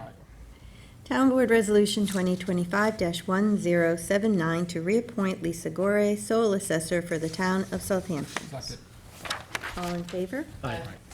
Town Board Resolution 2025-1080 to terminate an employee in highway. Second. All in favor? Aye. Town Board Resolution 1081 of 2025, co-sponsored by the entire board. Notice of public hearing to consider the acquisition of property located at 1232 North Sea Road in the hamlet of North Sea. Second. All in favor? Aye. Town Board Resolution 2025-1083, co-sponsored by the entire board, to authorize the acquisition of lands located on the west side of Northview Hills Court, Suffolk County Tax Map Number as indicated in the hamlet of Noyak, New York, and to amend the CPF Management Plan and Stewardship Plan to include the property. Second. All in favor? Aye. And then there's the walk-on is Town Board Resolution ID number 50865, the warrant number 17, capital number 17, CPF number 17 of September 9th, 2025. Second? All in favor? Aye. I want to thank Kim for being a rock star and taking notes for, Yes. was it 23 public 6 hearings? hours straight, yeah, so, That's a lot. we started at 10 o'clock this morning, remember? We'll never do that to you again. have a rule about not 2 meetings in one day, but we broke it today. Kim, take the night off. But I have one more thing to It's say. 4 o'clock, she's Motion to adjourn would be No, no, no, great. no. One more thing, very important. Tom wanted me to mention this. If anyone has mattresses, don't leave them on the side of the road. Take them to the transfer station in Hampton Bays or North Sea. Oh, mattresses? Yes. And box springs. And box springs. And the metal parts, you can bring to the metal frames, you can drop them off for free. Mattress is only a small charge, because they get recycled. I think we're going to put that on the website so Yes. people know, because a lot of times people do dump mattresses. They don't know what else to do with them, right? It's not good. Hampton Bays had, It's very good that I want Tom's to thank Dave taking them Lippman in. from TLC for taking them off the side of the road. yes, Do yes. something like that. Yeah, He thank you is. for that reminder, Between Bill. Hampton Bays and North Sea, they have over 100 mattresses.